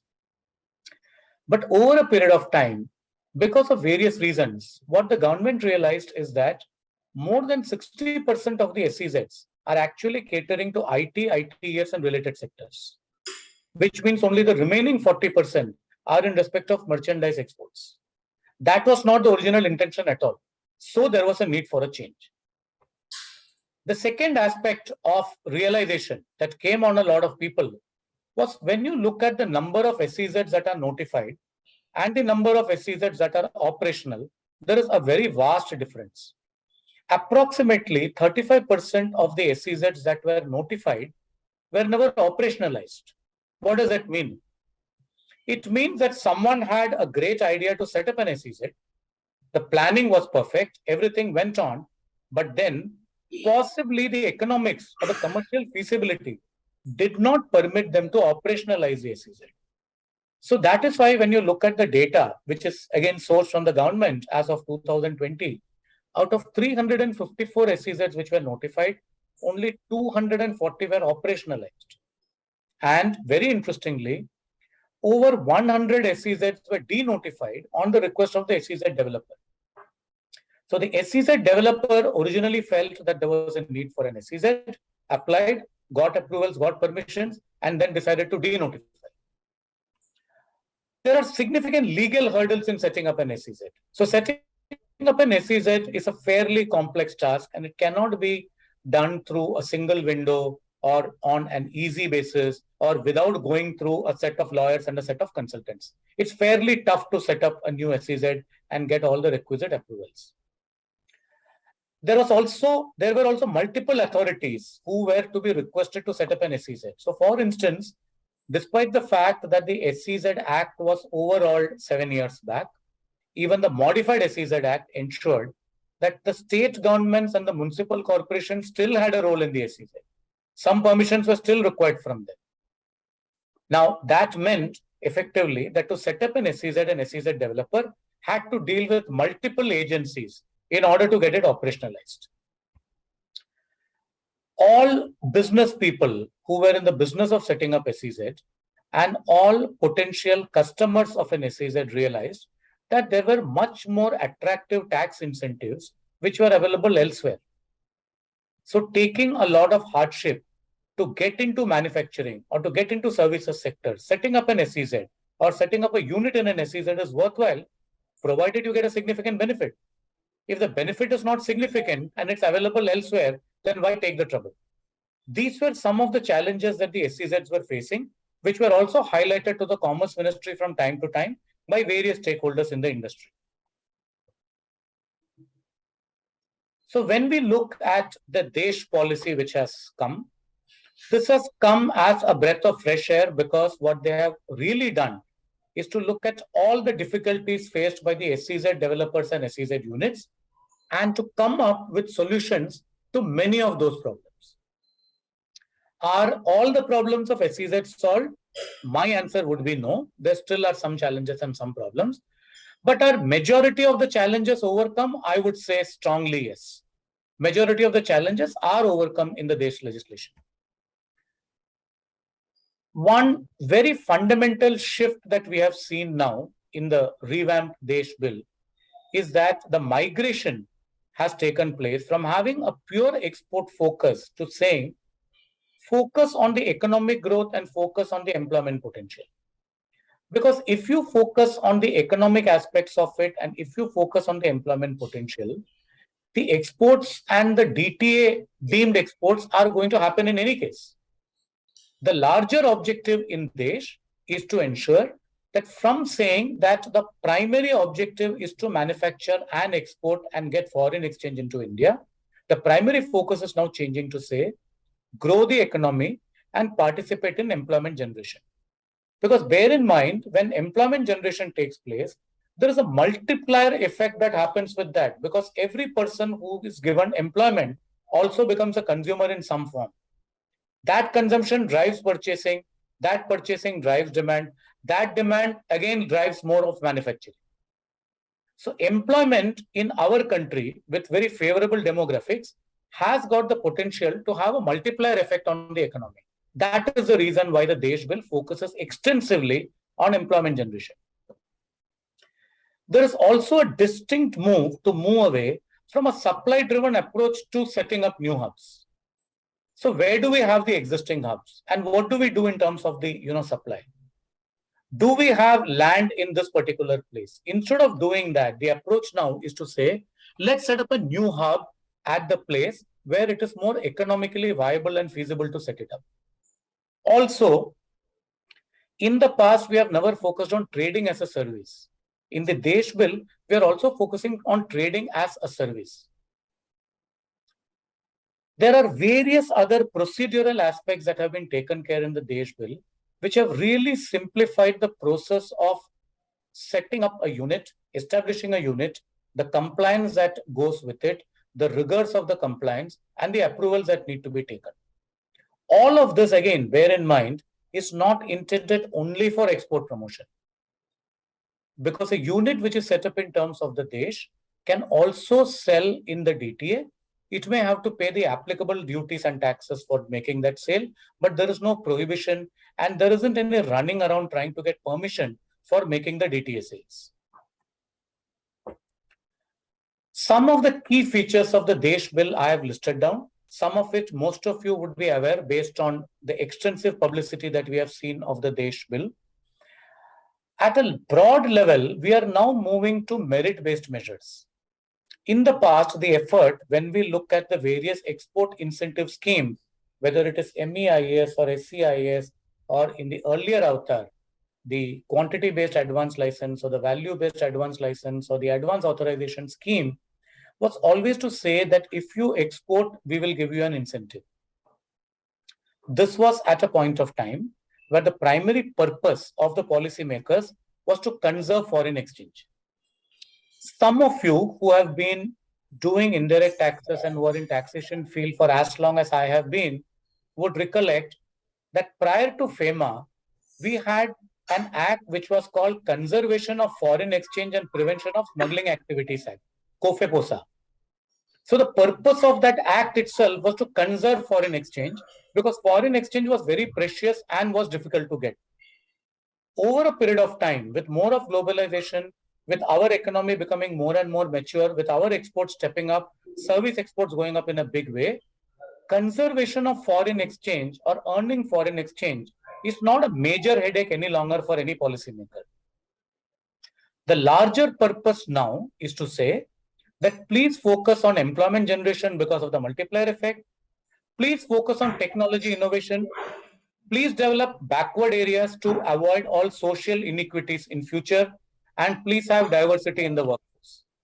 These are the larger objectives which are essential at the current stage of the country's development. Consequently, at any given point of time, the measures that we have to encourage exports or to encourage export-oriented units should also reflect the new reality. That is the reason we have moved away from incentives which are based on an export performance to incentives which are based on various other macroeconomic indicators. And all of these macroeconomic indicators will lead to a very large and very positive impact on the economy as a whole. One very significant challenge that many of the SEZ units and the EOUs also in the past have faced has been a situation of trust deficit. So the method used is that it will be a control-based measure where certain filings will need to be done in a certain time, and it is open to any of the regulating authorities to challenge that. From that, in Desh, we are moving to a trust-based regime. What we are saying over here is there are enough checks and balances already institutionalized. We have got checks and balances which come through the IceGate portal for customs. We have checks and balances which come through GSTN. We have checks and balances which come from the ROC filing. We have checks and balances which come from the income tax return filings. If these checks and balances are integrated, that is more than enough. And we do not want people to have one more set of completely new filings just to satisfy a new regulatory authority. So the new regulatory authority has been told very categorically that there are enough filings and enough returns and forms to know what exactly a unit is doing. Please use the existing available information. And if there is some information that despite all this multiplicity of data being available is still required, only then this will be put in a form termed as a return or a filing or a form or something, and then that will need to be filed. Allowing subcontracting for SEZs in Desh is, to my mind, a very brilliant measure. Because in the earlier, and please note that in SEZs, now subcontracting is permitted for an SEZ and by an SEZ. In the earlier regime, we used to have a situation where an SEZ would be set up for a certain activity. Let's say granite polishing SEZ. Now, at some point of time, the unit does not have enough demand because export orders have dried up or because export orders are seasonal. What happens to the unit? Can they take up orders from the DTA? Can they take up subcontracting orders from another SEZ unit? They were not permitted without a very long formal process. Now, subcontracting is available to SEZ units, both in the capacity of a recipient and in the capacity of a service provider.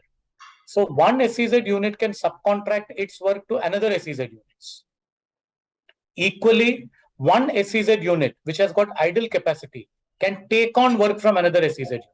So subcontracting has been made very easy and simple with minimal compliances. A negative list of services has also been introduced. This will serve as a guidance largely for non-authorized operations, which most of you will know are not eligible for concessions. Moving on, work from home facility was something which most of us did not realize until 2020. And over the last 2 years or so, this seems to have become a norm. One of the aspects that we have been seeing is that the SEZ authorities have been very, very proactive in respect of work from home facilities. They have been issuing circulars from time to time, mentioning their views on the subject.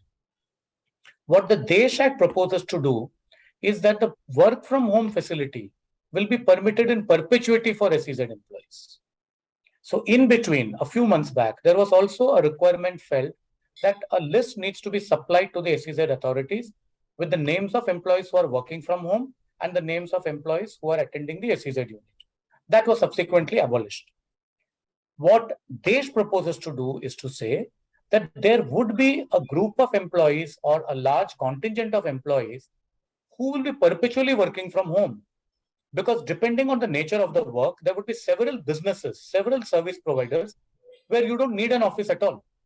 And what is relevant is only the output provided by an employee and not where the employee sits or whether the employee works from 9 to 6. It just doesn't matter. This is something which has been provided now with very few safeguards and conditions. Partial debonding of SEZ units and coexistence of DTA units in SEZ has been a big demand from the industry for a very, very long time.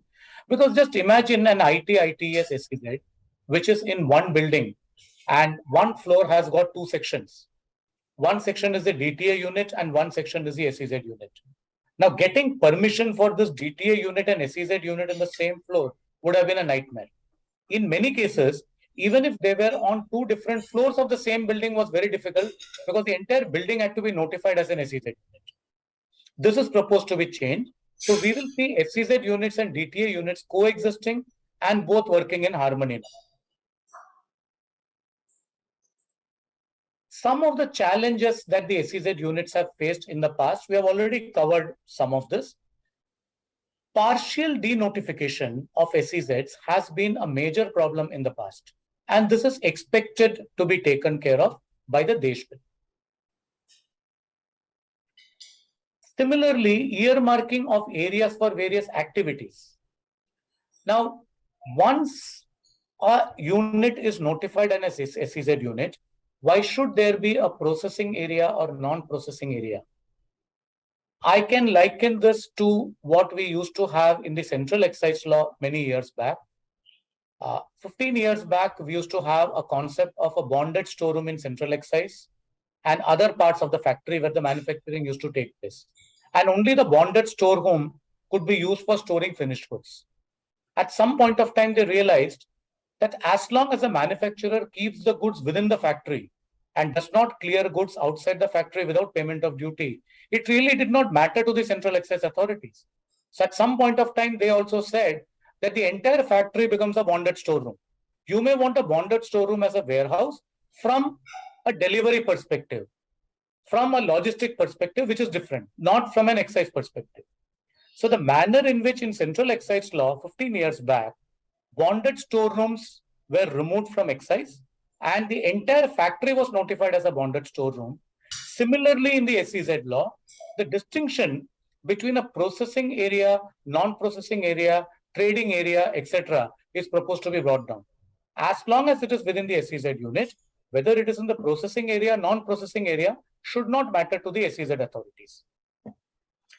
DTA clearances are expected to be very, very smooth now, because as we have been saying for a very long time to all the tax authorities, as long as the manufacturer is willing to pay the relevant duties, which a normal DTA unit would have otherwise paid.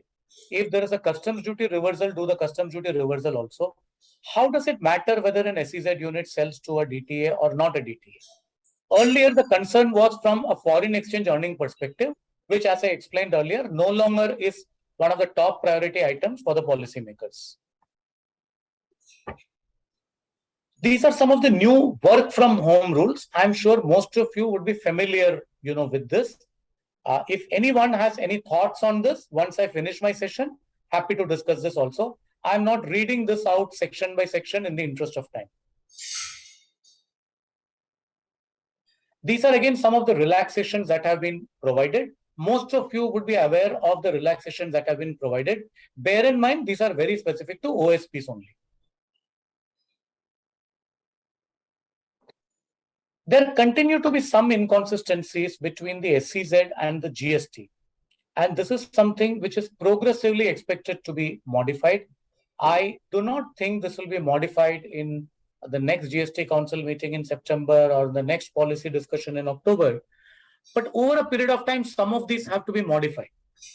I have just listed down some of the thoughts that came to our mind when we were looking at what are the inconsistencies between the SEZ and the GST provisions. So reverse charge mechanism and refund of supplies in SEZ is a very big thing. And we have seen many SEZ units which, despite not being required to pay IGST, end up paying IGST on their procurements. And they say that, look, it is simpler for me to do that. Otherwise, I'll get stuck in litigation 5 years down the line. That is certainly not what is expected. So over a period of time, some of the issues with respect to reverse charge mechanism and some of the other issues are expected to get resolved. We also have a long history of EOUs in our country, where EOUs were introduced around 40 years back. They have traveled over a period of time. Large number of IT EOUs were set up. STPI regime came at some point of time. The GST regime came in 2017. We also have the RODTEP benefit being told very categorically will not apply to EOUs. And finally, we have MOOWR in recent times. So EOUs have traveled a very long way in our country. So what is the future of EOUs and how is MOOWR scheme going to impact them? There are some distinctions between two of them which we have tried to bring out in this slide. Some of them are fairly straightforward, and it is fairly clear that in EOUs depreciation is not allowed, depreciation is allowed, whereas in case of MOOWR depreciation is not allowed. Similarly, the standard of input-output norms are not applicable in case of the MOOWR. That has been stated very categorically, but there is a need for a mandatory disclosure. So these are some of the differences between the EOUs and MOOWR scheme. I put this up because sometimes we see people using these two interchangeably, and the objective is to say these are not interchangeable, although they are very, very similar. This is more on the this slide is more on the procedural slide in terms of what needs to be done by all importers of goods. The IGCR rules also have transitional provisions which have led to some practical difficulties. Happy to discuss this when we do a Q&A in just 3 minutes from now. These are some of the recent updates that have happened in respect of STPI, the FTP, the next foreign trade policy or whatever avatar it will be named other than Desh is something which people have been waiting for the last 2 years or so. So hopefully sometime in 2023, we'll have something which will facilitate international trade. It may be called International Trade Facilitation Arrangement or some name like that. It will certainly not be called a foreign trade policy because trade policies in today's world are not governed by dictates of the government. Trade policies in today's global trade world are governed by the bilateral trade arrangements that various countries enter into.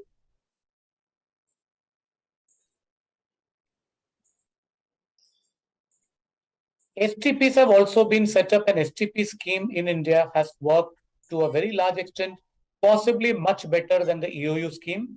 This is largely because of the fact that the software sector took up to the STP scheme. It was introduced at a right point of time. So when the software sector was at a takeoff stage, the STPI scheme was also announced. And that is what led to the right policy measures being taken at the right time. So overall, these have been very, very successful. We now have to wait and see what is going to happen to all these units in the new regimen as well. I will finally end the session with a very recent case law that we saw in case of Sandoz.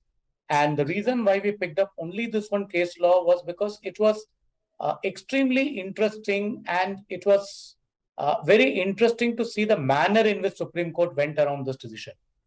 And as I said earlier, this was certainly not as interesting as Mr. Pulak Shah mentioned for Northern Operating Systems or Mohit Minerals, but it was very interesting because cases such as Sandoz are rarely encountered in Supreme Court, because the entire issue is whether a circular issued by DGFT is valid and whether a rejection of a refund application is valid.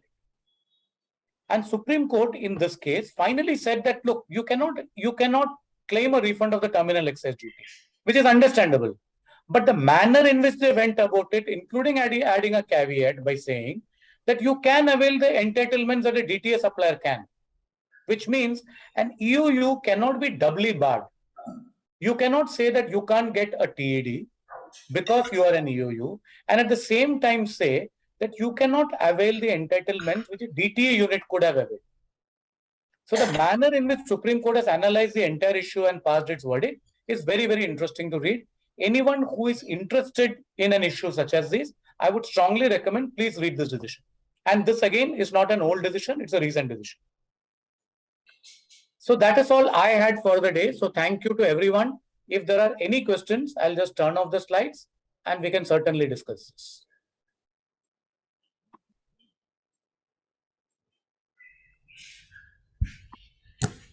I have one question, Mani sir.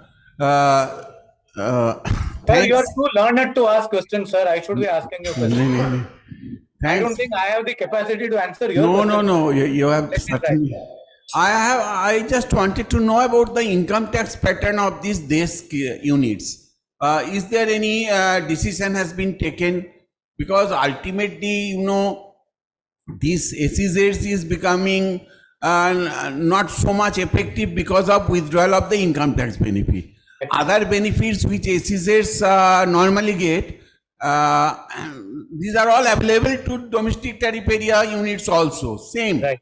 Right. There is no difference between SEZs. So Right. benefit which was the most attractive one was the income tax part, Correct. which has gone into the 2020. So Right. now the question is that we are informed that government is coming out with a specific and special income tax rate for the units which will set up in this under the law of the days. So Right. if you have any information or knowledge, because you have always a very confidential information you have always with us. So if you can share your views. And another point you will have to explain me that when the units from the days, they will supply material to the DTA unit, what will be the valuation system? That means in respect of the customs part. And now today SEZ, when they sell the material, the most problematic part is that they have to pay the basic custom duty IGST on the transaction value. Although import component may be 20%, 30%, 40%. But I understand that under the day scheme, when goods will be sold to the domestic tariff area, the duty element will be restricted to the imported component of the raw materials which are included in the finished goods. These two areas are very important to know, and I am sure you will agree that this will be successful provided they give a very positive idea about these two areas. This is what I have understood. Otherwise, there is nothing very big. So over to you, sir. Okay. So, sir, very quickly, I mean, one is as far as income tax benefits on Desh. I can only share my perspective, and you can infer from those, perspectives, of course. So, two things have happened in recent times. One, government has said very categorically that the question of giving income tax concessions arose in the past, primarily because our income tax were pegged at a high level. So it was necessary to incentivize industry.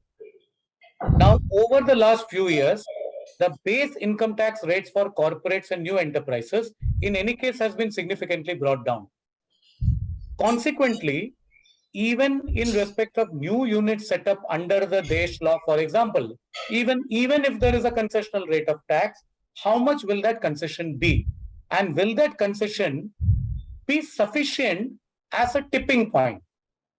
So today, the attractiveness for someone to set up a new unit is focused on the fact the largest benefit is not the income tax benefit as in the past.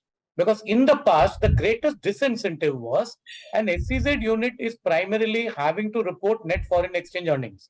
And it has to be NFE positive, for which it has to export. That NFE cannot come up from a DTA sale. Here, by abolishing that NFE condition, what they have done is India is the world's largest consuming market today after China. Even the US does not have as many consumers as we do. So when you have a base consuming population, which is the second largest consuming base in the world, providing goods and services to that consuming sector is in itself an opportunity. And if an SEZ unit is set up, if a Desh unit is set up, and that unit exports also, supplies to DTA also, that should be sufficient to incentivize them and make them a profitable business. For a moment, if you assume that there is an income tax concession, how much will it be? It will certainly not be very significant. Also, anytime we give a concession, whether it is an income tax concession or whether it is an indirect tax concession, anytime we give a concession to an exporting unit, we fall foul of WTO. And we are one of the oldest and most respected members of WTO. Unlike many other countries, India's voice has always been heard in WTO, and India's permanent representative to the WTO is one of the most respected members to WTO. So WTO prevents any country from giving any direct or indirect benefit to exporters. Keeping all this in mind, I do not think there is either a need or a likelihood that there will be a direct incentive given from income tax perspective for units under the DESI. That is my 2 bits, sir. Hope that was okay for you. Yes, yes, absolutely. And sir, when materials will be sold to the DTA unit by days, what Right. will be the impact of the custom duty? On which value the tax, custom will be considered? So there is a debate going on in respect of how it is to be valued, and that is the reason why they have not come out with anything till now. Okay. Because look, the existing valuation mechanism cannot succeed. I completely agree with you. It doesn't make sense. It does make. It does not make any sense. Yes, yes. Now, but it has to be replaced with something which is good for revenue and good for business. Yes, yes. Now, getting something which is good, see, they cannot sacrifice revenue because they need revenue for all the development goals. At the same time, they do not want to reduce the country's ranking in terms of ease of doing business. Because if they continue with the existing valuation, in terms of ease of doing business, our ranking will slip. Because the existing valuation mechanism is one of the most, I would say, illogical mechanisms that we have. Right. So it has to change. Now, what avatar it will take, we will have to just wait and watch. We have to wait and see. Any other question? Sir, we have a question in the chat box. Shall I read it out? So I can read it. Sarvane. Okay, thank You you, are sir. referring to the question from Mr. Srinivas Prasad. Yes, Is that one, yes. right? Is operating lease units eligible for MOOWR scheme? When such of operating machinery. I'm just reading out for everybody's benefit and also because I can read it. Inside customer, will they be eligible? So, Mr. Srinivas, very difficult to address this without getting into specific, facts. You're asking a very specific question relating to a specific, business. I don't think offhand any one of us can provide an answer to that. Any other question, Sarvani?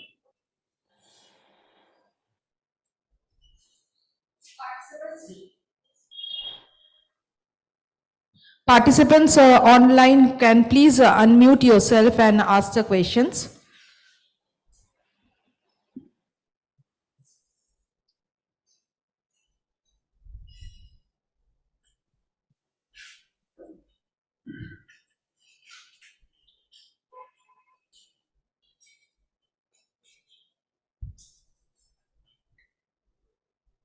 If there is no question, then we can move to the next topic. Sarvani? Yes, sir. Yeah. Thank you, Mani sir, for joining us today and for your valuable time. Thank you, Sharpani. Thank you, sir. And thank you all participants for having a good hearing. Hope all of you benefited from the session. Thank you very much. Yes, sir. Yes, sir. And we need your blessings and we need your support, which you always get it from you all the times. Thank you very much, sir. And sir, we request you to please share me the presentations because participants have already started for it. So that I can share with the participants. I will certainly do that. That's our standard protocol. I will certainly do that. Thank you, sir. Thank you. Thank you. I now request our chairperson, Mr. T.B. Chatterjee, to please take forward the last technical session, that is manufacture and other operations in customs warehouse, the new custom warehousing system to enhance export economy. Thank you, Sarvani. And thank you, friends, online and offline. This MOOWR, you have already heard about the SEZs to certain extent. You are aware about the SEZ systems. There are some inherent problems. কিছু করে মুভারটা এসএজেড কে নাম change করে নিয়ে চলে এসেছে এই একই জিনিস And you have heard about this DES system, but this MOOWR system is little different, and it will go side by side with the SEZs or DES systems. This has been introduced in the country. I will give reference of the previous customs law, and it is in continuation of that part of customs law. You see, under existing custom law, you are authorized to maintain your own bond. Normally, people keep materials if they are unable to clear it because of high custom duty or anything like that. You can always keep material in a bond. The bond could be private bond or could be public bond. But many companies, what they do, they procure materials with a huge number to get certain cost benefits, special rate benefit, etc. But it doesn't require their for their day-to-day consumptions. Maybe they are importing 3 months total requirement, 4 months total requirement, 5 months total requirement. Because there are certain products which are seasonal, and you cannot predict the price. Say for example, oil, you cannot predict the price. Today is 99, tomorrow could be 105. So in that case, custom law has an inherent provisions. What that provisions? That you import in bulk and keep it in the bonded warehouse. Don't pay any tax. Don't pay any interest. But materials will be in the custody of the custom department.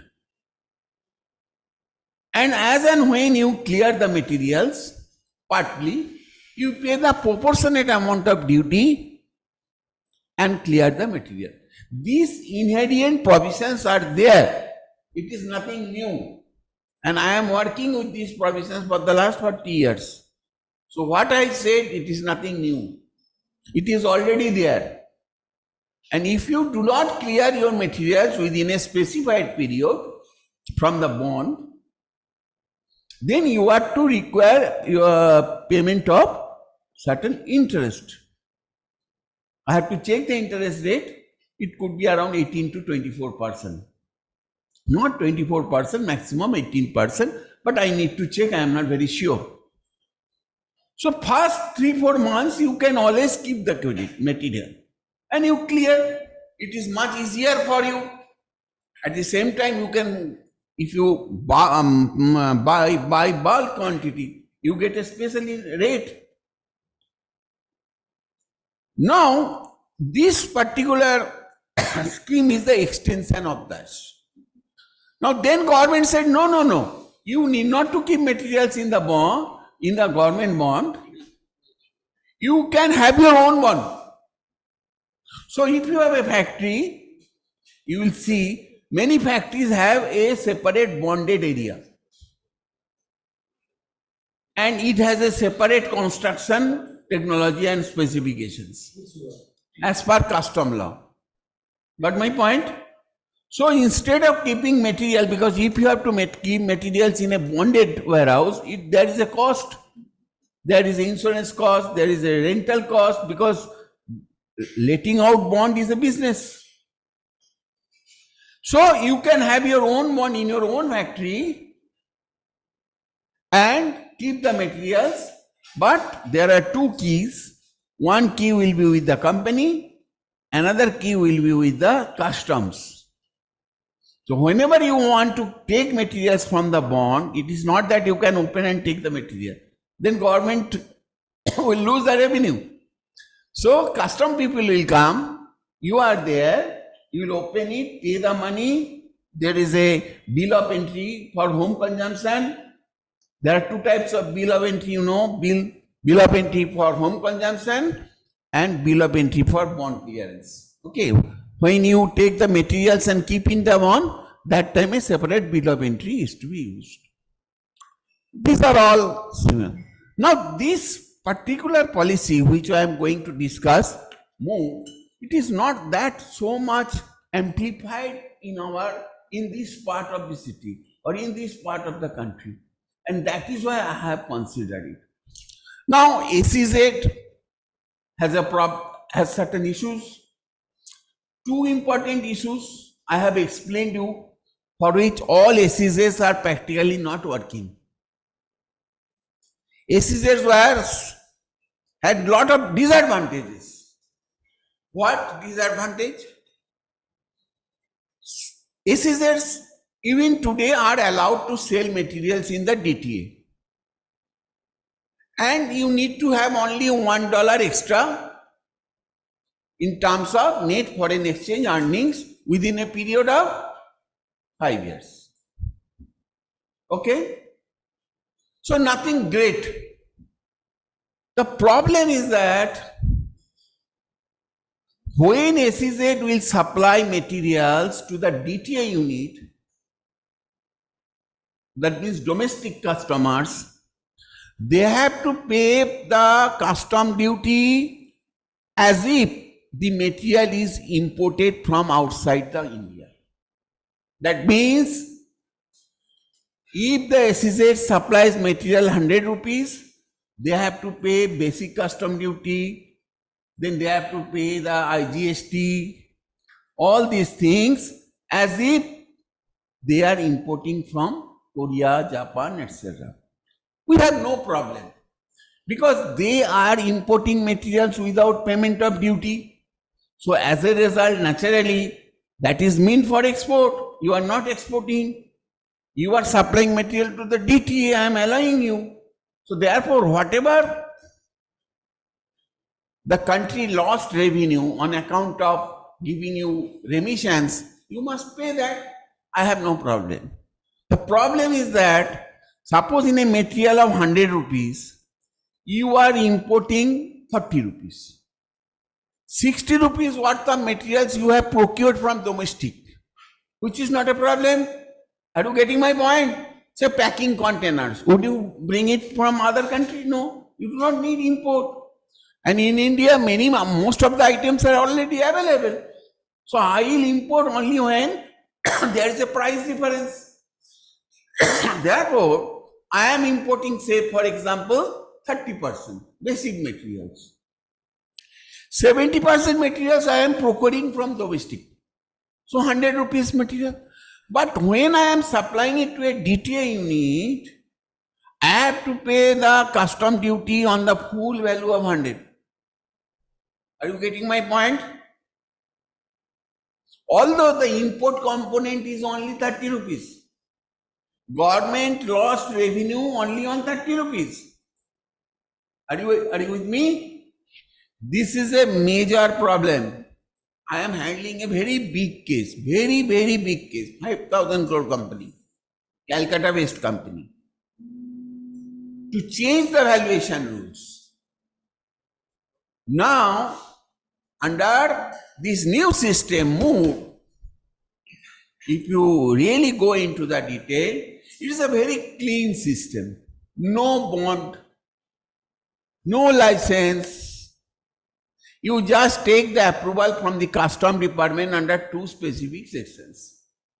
Section 58 to have a bond and section 63 under the custom to extend it and a MOOWR. What is the full name of the MOOWR? Manufacture and other operations in custom valuation. They thought, okay, let that bond work.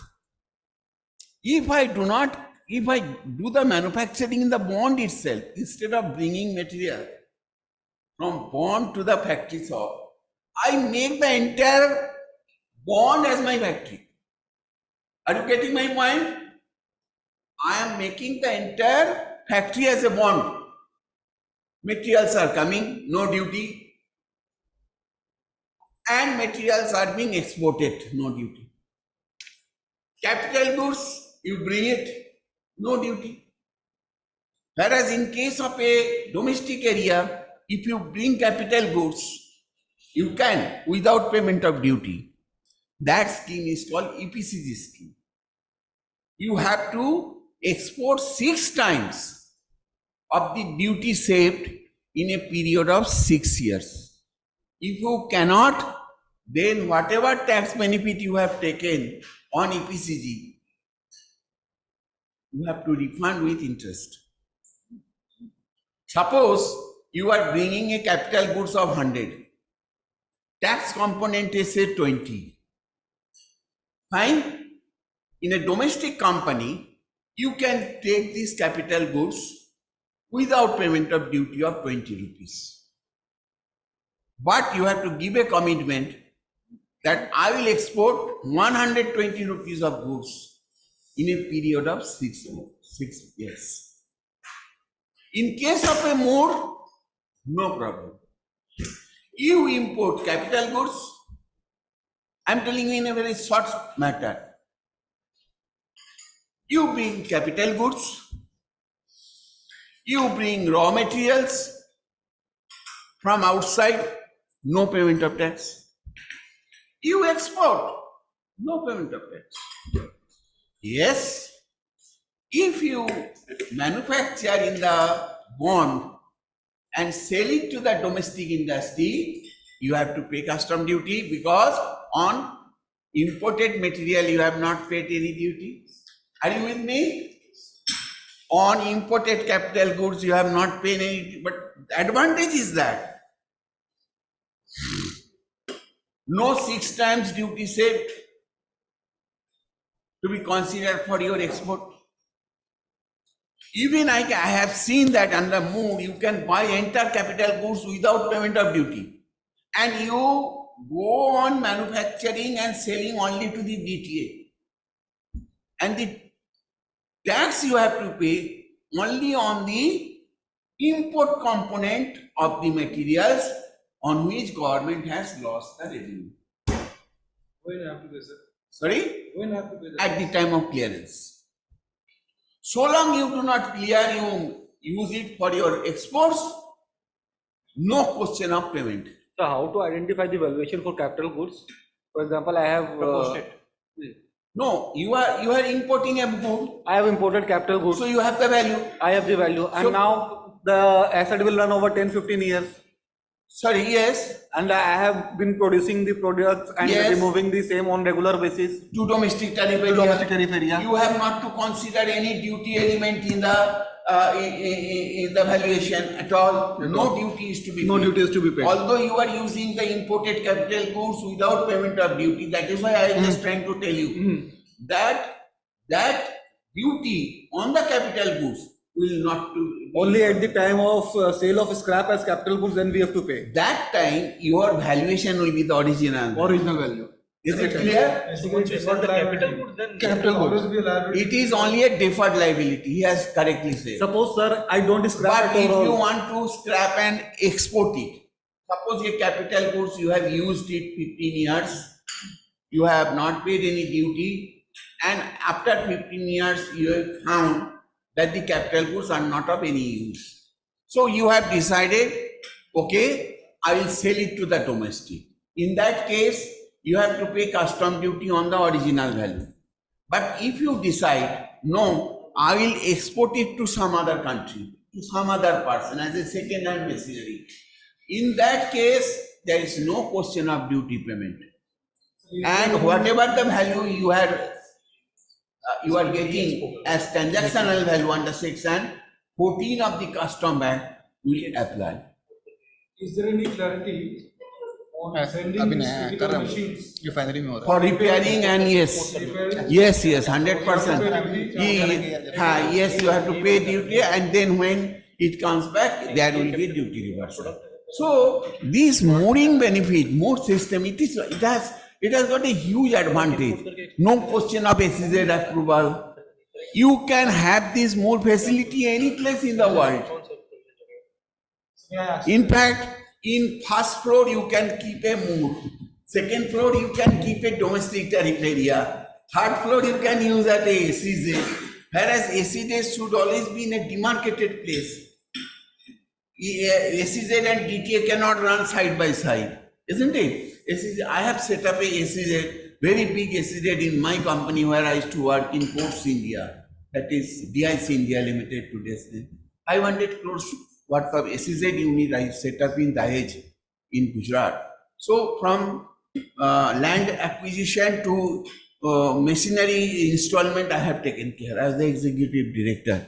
So I know that how many approvals are necessary and several other, and as Mani sir has already said, you need some cases state approval like environmental clearance, forestry, etc., etc. In certain cases you need central government's approval, like under Ministry of Commerce. But under the MOOWR system, just go for applying Section 58 Custom Act. Sir, I want to set up a bond, my personal bond.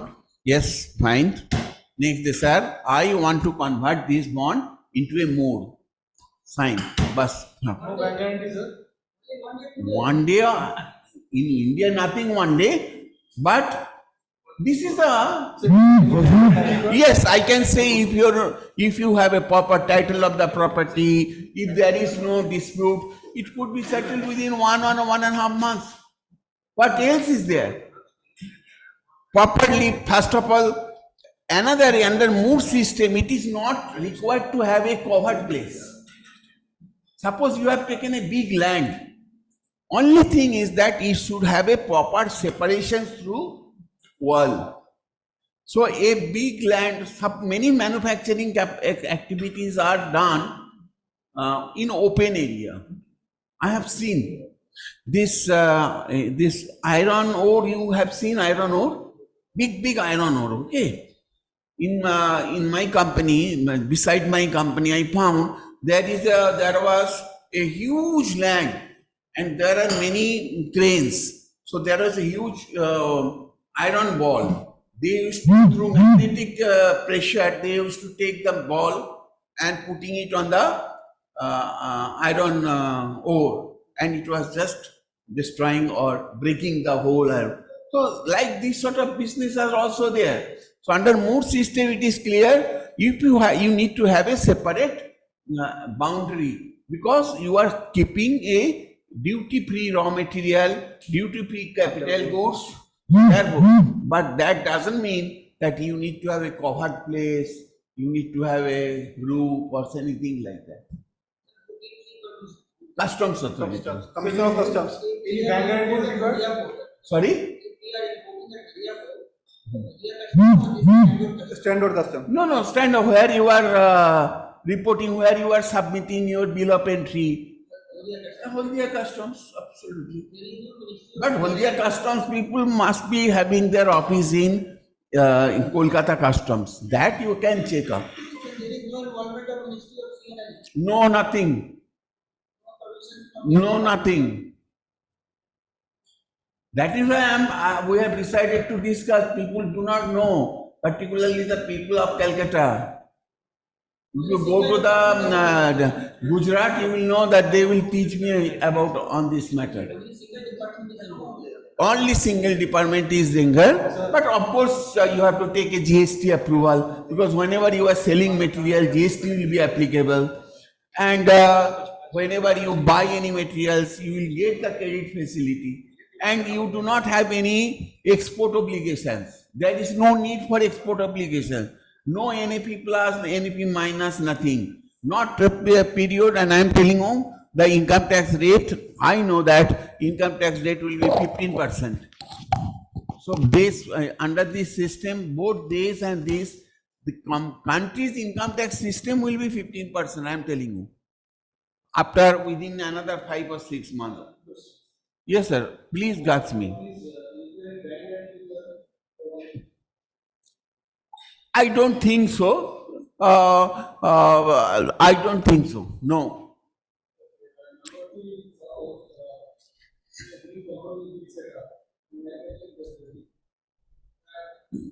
Already the company knows that the domestic market is going to be more fluctuating. And on the scheme, they registered as SEJ Or their scheme.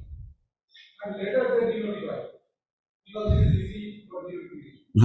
This is a better scheme than the liability is also not there. No. In case of a MOOWR or in case of a DES, liability is same. In case of a DES, at present, if you go for a denotifications, you have to pay the custom duty,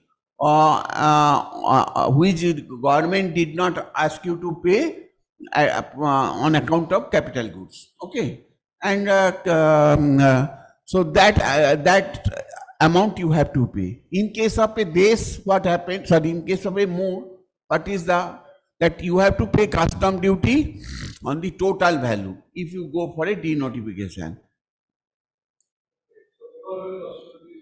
Yes. But in case of a SEZ, it will be on the depreciated value. As per law, in case of a SEZ, if you denotify, law is that you have to appoint a valuer, and valuer will give the valuation of the material, capital goods, and based on that, the custom duty has to be paid. In case of a this, you have to pay the custom duty on capital goods only to the on the original value of the capital goods. That is the type of differences between SEZ and this. But in case of a this advantage is that you can take duty-free import of capital goods, and you need not to consider the duty part while selling the domestic materials to the domestic area. That is a huge benefit. I am talking about MOOWR only, not in case of SEZ. SEZ you have to pay the duty. SEZ you have to pay duty on the end value of the transaction value. That end value includes your raw material, your domestic raw material, your depreciation on capital goods. Please understand.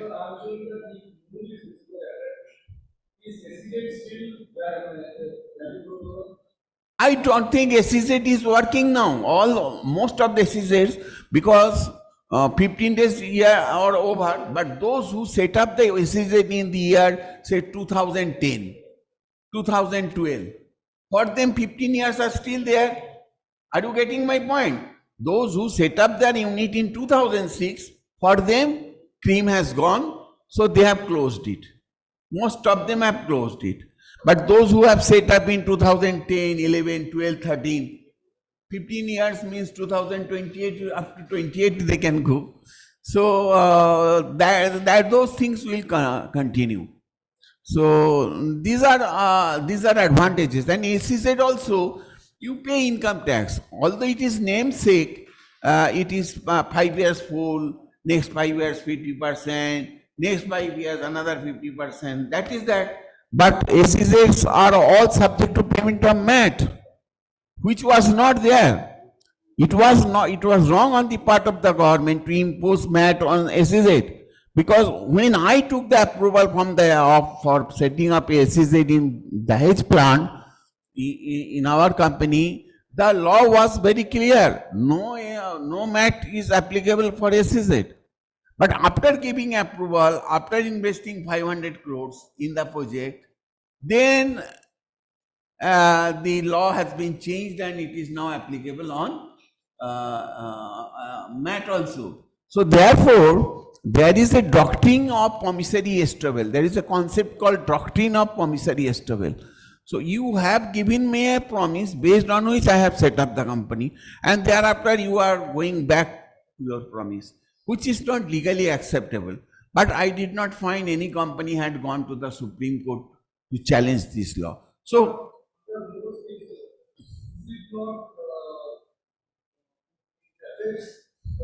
domestic capital goods transaction. Because it makes the domestic capital goods costlier than the imported one in some cases. in some cases, yes, but if you have a technology, what is lacking in our country, we are doing very good in many areas. Like Mani sir has said, we are the second largest consuming, which is not correct actually. In terms of number, we are the major consumer. But in terms of value, we are very small. We only talk about the number because 135 crore people are there. US GDP is around $29 trillion. And when you calculate the GDP, most important component in the GDP is the consumption. Are you getting my point? Consumption is the most important thing. US GDP is high not because of anything, because their consumption is very high. Our consumption may be 135 crore people, but purchasing power, or you can say available fund in the hands of the common people, are so meager. So we cannot go beyond a certain level in terms of consumptions. So hope you have got the differences between all these three things: SEZ, DES, and the MOOWR. So here there is no geographical limitations. In case of SEZ, you have to take the approval of the state, this space, because land is the state subject in our articles. So before coming from a SEZ developer have to take the approval of the state government. Then state government will give the recommendations to the development commissioner. All this here it's like that. If you have your own place, factory premises, etc., you just demarcate it and you call it as a MOOWR benefit. Many companies have gone for MOOWR in Calcutta under my direct supervision. So, so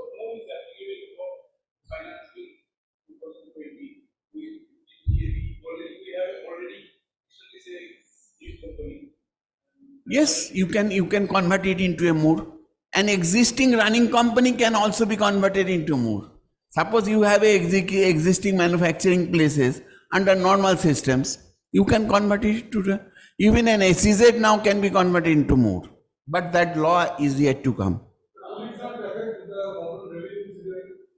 Not at all, not at all. Whenever you are selling goods to the domestic tariff area, you are charging GST. And GST means IGST. Sorry? Basic components on the capital goods part. Yes, government is losing, but they are not losing any duty on raw materials. Raw materials free, but whenever you are selling to the domestic tariff area, that raw material component to be considered for the purpose of payment of custom duty. So government is losing, so you have to give certain benefits, no? So basic purpose is not the revenue. Revenue is certainly a very important area, but in our country, the most important challenge, friend, is the employment creations. According to me, inflation is a very important issue. Employment creation is most important. You will be very surprised to know, I have the all statistics. Around 65% of the people in our country has a average age of below 35 years. 65% of the country means 135 crores, 65%. They are employable, out of which maybe 30, 40, 50% are employed. This balance huge force, you have to convert it into energy. This country is a great country, I can tell you. Everything is available, almost everything. I have gone to many countries. I have worked in other countries also. Huge benefit, the manpower, raw materials, season, you have forest, you have sea, you have river, you have mountain, you have sand, desert, everything. You need not to go to Dubai to see the desert. So many rivers. The entire civilizations of the world depends on the river. Are you getting my point? So we have to basically channelize our sources. We have 65% people of the country, averagely say 90 crores people. If 30 crores people are employed, 50 crores people are still to be employed.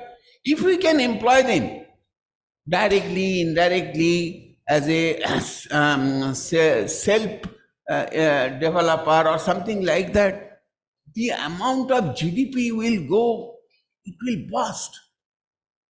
It will burst. No country in the world can match with India if we are able to control these 65% of the people in a employable positions. Proper employable. We have a huge disguised employee in our country. If you see the agricultural part, say 50% people are dependent on agriculture. But you will be surprised to know, out of 50% people, maybe Maximum 20 to 30% people are really employed.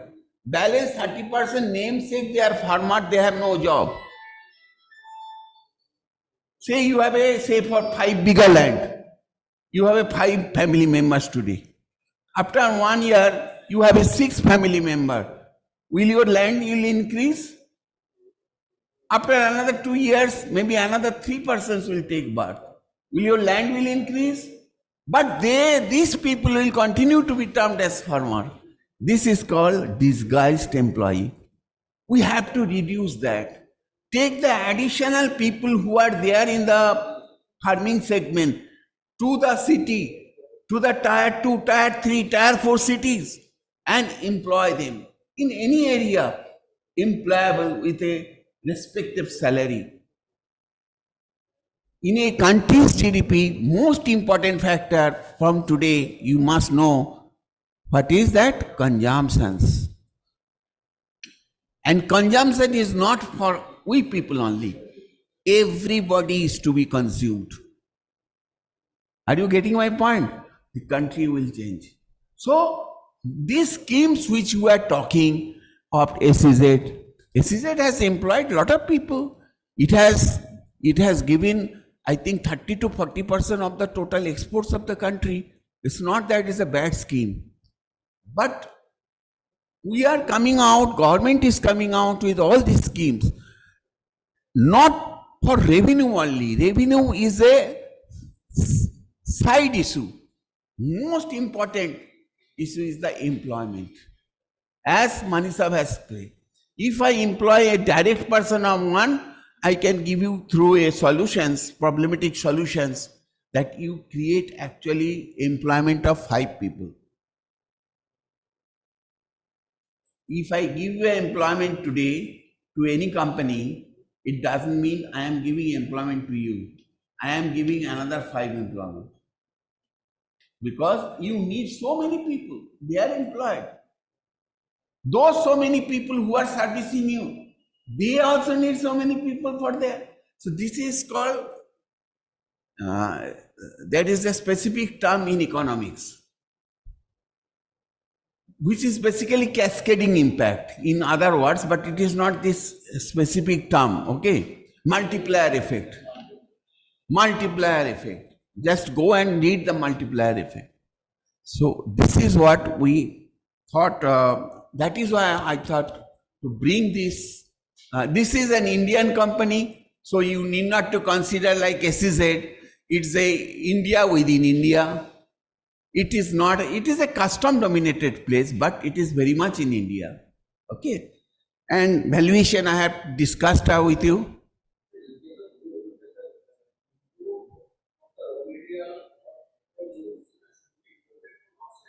Not necessarily. You can import. If you import, no tax. If you buy it from domestic area, you pay IGST and you will get the credit. So ultimately duty free. Of course, yes.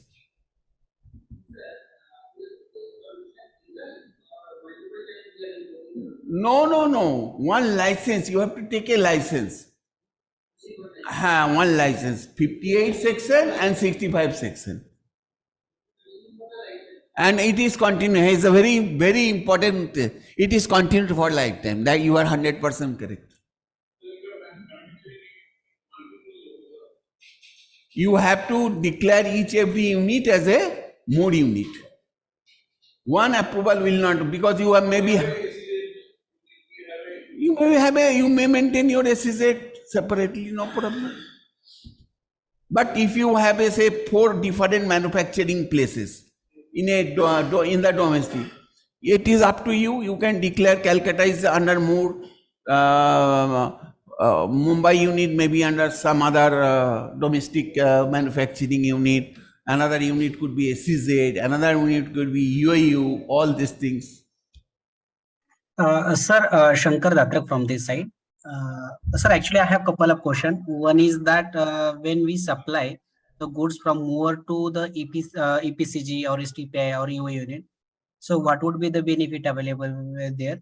whether it is similar to the SCZ or whether it is similar to the No, TPZ? just tell me whom do you supply. EPCG benefit is always he has already got a license, so Okay, okay. so he has got a license. The acquirer has already got a EPCG license. They will endorse this license to you, and you will supply the materials without payment of duty. So from MOOWR, when we supply to the EPCG or STPI, No problem. So what would be the benefit? Whether we need to pay the custom duty and Not tax? at all. Under EPCG, no payment is to be made. Okay, and in case of the STPI? STP also will follow the same rule, but I am not very clear about the STP, but it will follow the same rule because they are authorized to get raw materials and capital goods without payment of duty. Okay, okay. But under MOOWR, if you refer the relevant notifications as well as the circular, so therein not mentioned as such that when we supply the goods from MOOWR to the STPI or UA or EPCG, that is deemed export category customer, Yes. then benefit will be available or not. So that clarification is, I think, so awaited. That If is you one. have any want, you can just give me a point. Okay. I can discuss with you and I can explain you what you have to do. In case of EPCG minus, always remember that in a EPCG license is taken to get the capital goods free from the duty.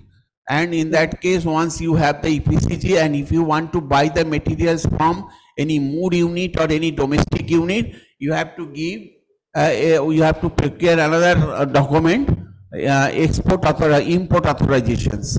So Correct. based on that, the manufacturer in the MOOWR or in the domestic tariff area, they will supply you the materials without payment of any duty. And Okay. yeah, and it will be considered as a deemed export. Any supply to EPCG holder is to be considered as a deemed export. Okay, okay. So when we supply from MOOWR, so I think as a more deemed export, this will be treated as a deemed export. So definitely we need to 100%, charge sure, tax. sure, sure. And one more question, sir. Suppose as per the circular, we need to file one triple duty bond for the warehousing that goods, whatever the goods we import. So to store that in bonded warehouse or more area, so we need to file triple duty bond. Yes. So when we import the goods from outside India, Yes. so local port also asking to furnish another triple duty bond, and that will be for the temporary basis. For example, I imported the goods, so from the location of the port to the bonded warehouse, and then that warehouse confirm that goods has been received in good condition. That acknowledgement copy we need to submit to the port, and then port will cancel that triple duty bond. So this requirement is there or maybe required to file such a triple duty Yes, bond? yes. These are all what I would say the legal requirements, compliance requirements, because you know in our country it has even happened in my case, in one of the case, that under the gold import policy, you can import gold. Just listen, you can import gold without payment of duty, provided you export the gold material. What happened in our country, and it is a few thousand crores scam, that without exporting gold, the same gold was shown as exports, but it was not exported. The materials had come back again to the country. So in the book they have shown export, but no export has taken place. All the bills are there and all the custom officers are now under trouble. Materials were given to the customs, but instead of putting it into the aircraft, it has come back again. This is a problem. This has made the systems very complicated in our country. Few people will do and 99% people will suffer. So these compliances are necessary, checks and balance. So I am not going into the rules and provisions, but overall concept is very good. But I do not find much publicity on the part of the government to really encourage these systems. It can be done within a month, and your existing plant can be converted into MOOWR from tomorrow or day after tomorrow. what if we move our existing company and there are manufacturing unit in different locations? We convert only 2 or 3 location in MOOWR. So we can get benefit in income tax 15%. Yes, I am 15% interest income We tax rate. have a already subsidiary company I am who telling you, 15% income tax rate has not been declared. It is my presumptions based on various reports we are going through every day. Why 15%? Because the MAT rate of in SEZ is also 15%. Why 15%? Because the existing law of the country said that any manufacturing unit coming out within 31st March 2024 will attract income tax rate at 15%. So it is nothing new. It is already there. we already taken No 15% exemption is benefit. given. So what in- benefit you want? 15% rate is already there. for, But they for will new extend- manufacturing unit. Sorry? These 15% benefit only for new manufacturing New unit manufacturing unit. as per Finance Act. Yes, yes. So And existing which company. I expect they will extend it to the day schemes, not more scheme. Day schemes in the same mood will be considered as a domestic unit for all practical purposes. But day scheme, I am sure they will keep the rate of 15%. And it is not that you have to come out with 31st March 2024. No, no, no. It will be as and when. But we have to find out the rules, regulations. But I am 100% sure that the rate of income tax on this scheme will be restricted to 15% only. But no exemption, please understand, no ATI, no all these things. And this rate is also expected to be extended to individuals also. Today you have 2.5 lakhs exemption, then 2.5 lakhs. This is a nonsense, no? 2.5 to 5%, 5 to 7.5, 10%, 7.5, like that. It's very difficult to remember. All these schemes will go within 6 months. FTA benefit is already. But FTA in any case you do not need to pay, and MOOWR also you do not need to pay. Yeah, but as Mr. Mani has said that FTA will be replaced by bilateral agreements. Now country to country, you see the world has divided into two. So country to country divisions will be, agreement will be made. Please. Why one? Ask me 2-3 questions. Within March 24, Yes. and we get the benefit of 15%.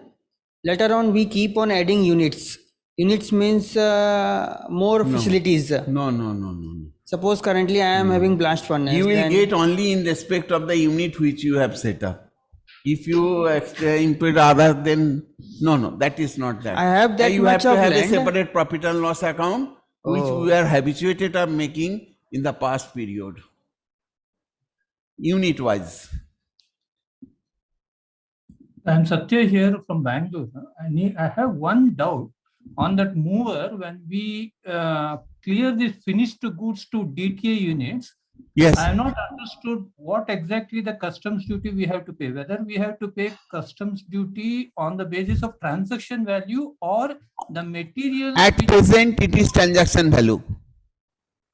Okay, not on the proportionate imported raw material. No. This is expected to be incorporated in the day scheme. Okay, no, for example, in your example, what out of 100 rupees transaction value, if you have used. I know that. It is to be, that is the major issues in respect of SEZ as well as MOOWR. But this has already been taken care of in the day scheme. but they have not come out. I have personally given 3 specific formula to calculate what is the exact amount of the duty-free goods included in the cost of goods sold to the domestic tariff area. They wanted 3 specific formula. We have provided this formula. Maybe some sort of abatement scheme we call will be considered on a case-to-case basis. So somewhere you will get 30%, 40%, 50%, as you have handled previously in the MRP case. Like that, something will be declared. Okay, my second question is whether this from MOOWR to EOU, whether we can transfer the material without payment of duty, either from EOU to MOOWR or MOOWR to EOU. Move to EOU, no? Yes. For Move in either case, because we have EOU unit. No, and whenever EOU will supply material to MOOWR, whenever EOU will supply materials to MOOWR, their existing system of charging duty will follow. Then But in that case, we have to find out if it is a, say for example, if it is a GST related matter, you know, they have to charge the GST. In case of custom duty part, certainly the custom duty will not be applicable.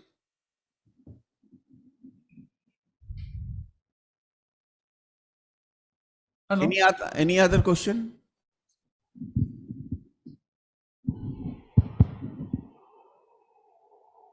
Okay, then, that's good. Very good. So we basically thought to share our thoughts with all of you, but we'll be conducting such workshops which are not normally seen in Kolkata. You will see GST return, GST 61,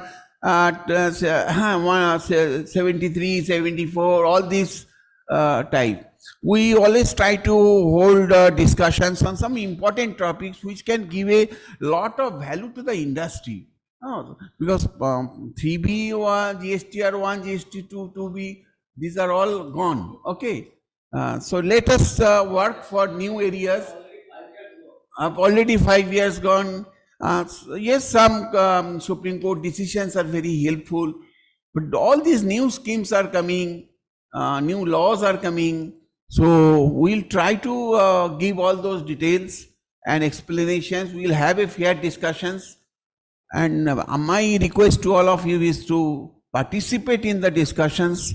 We have got a huge number of people have joined through online, but we expect more of you to come on offline basis so that we can see your face and we can interact more. So therefore, thank you very much for coming, and over to Sarvani. Thank you, sir, for your deliberations. And thank you all participants who have joined online as well as who are present in the ITC room. And thank you, Excite and TCN Global Services for supporting us. Thank you all.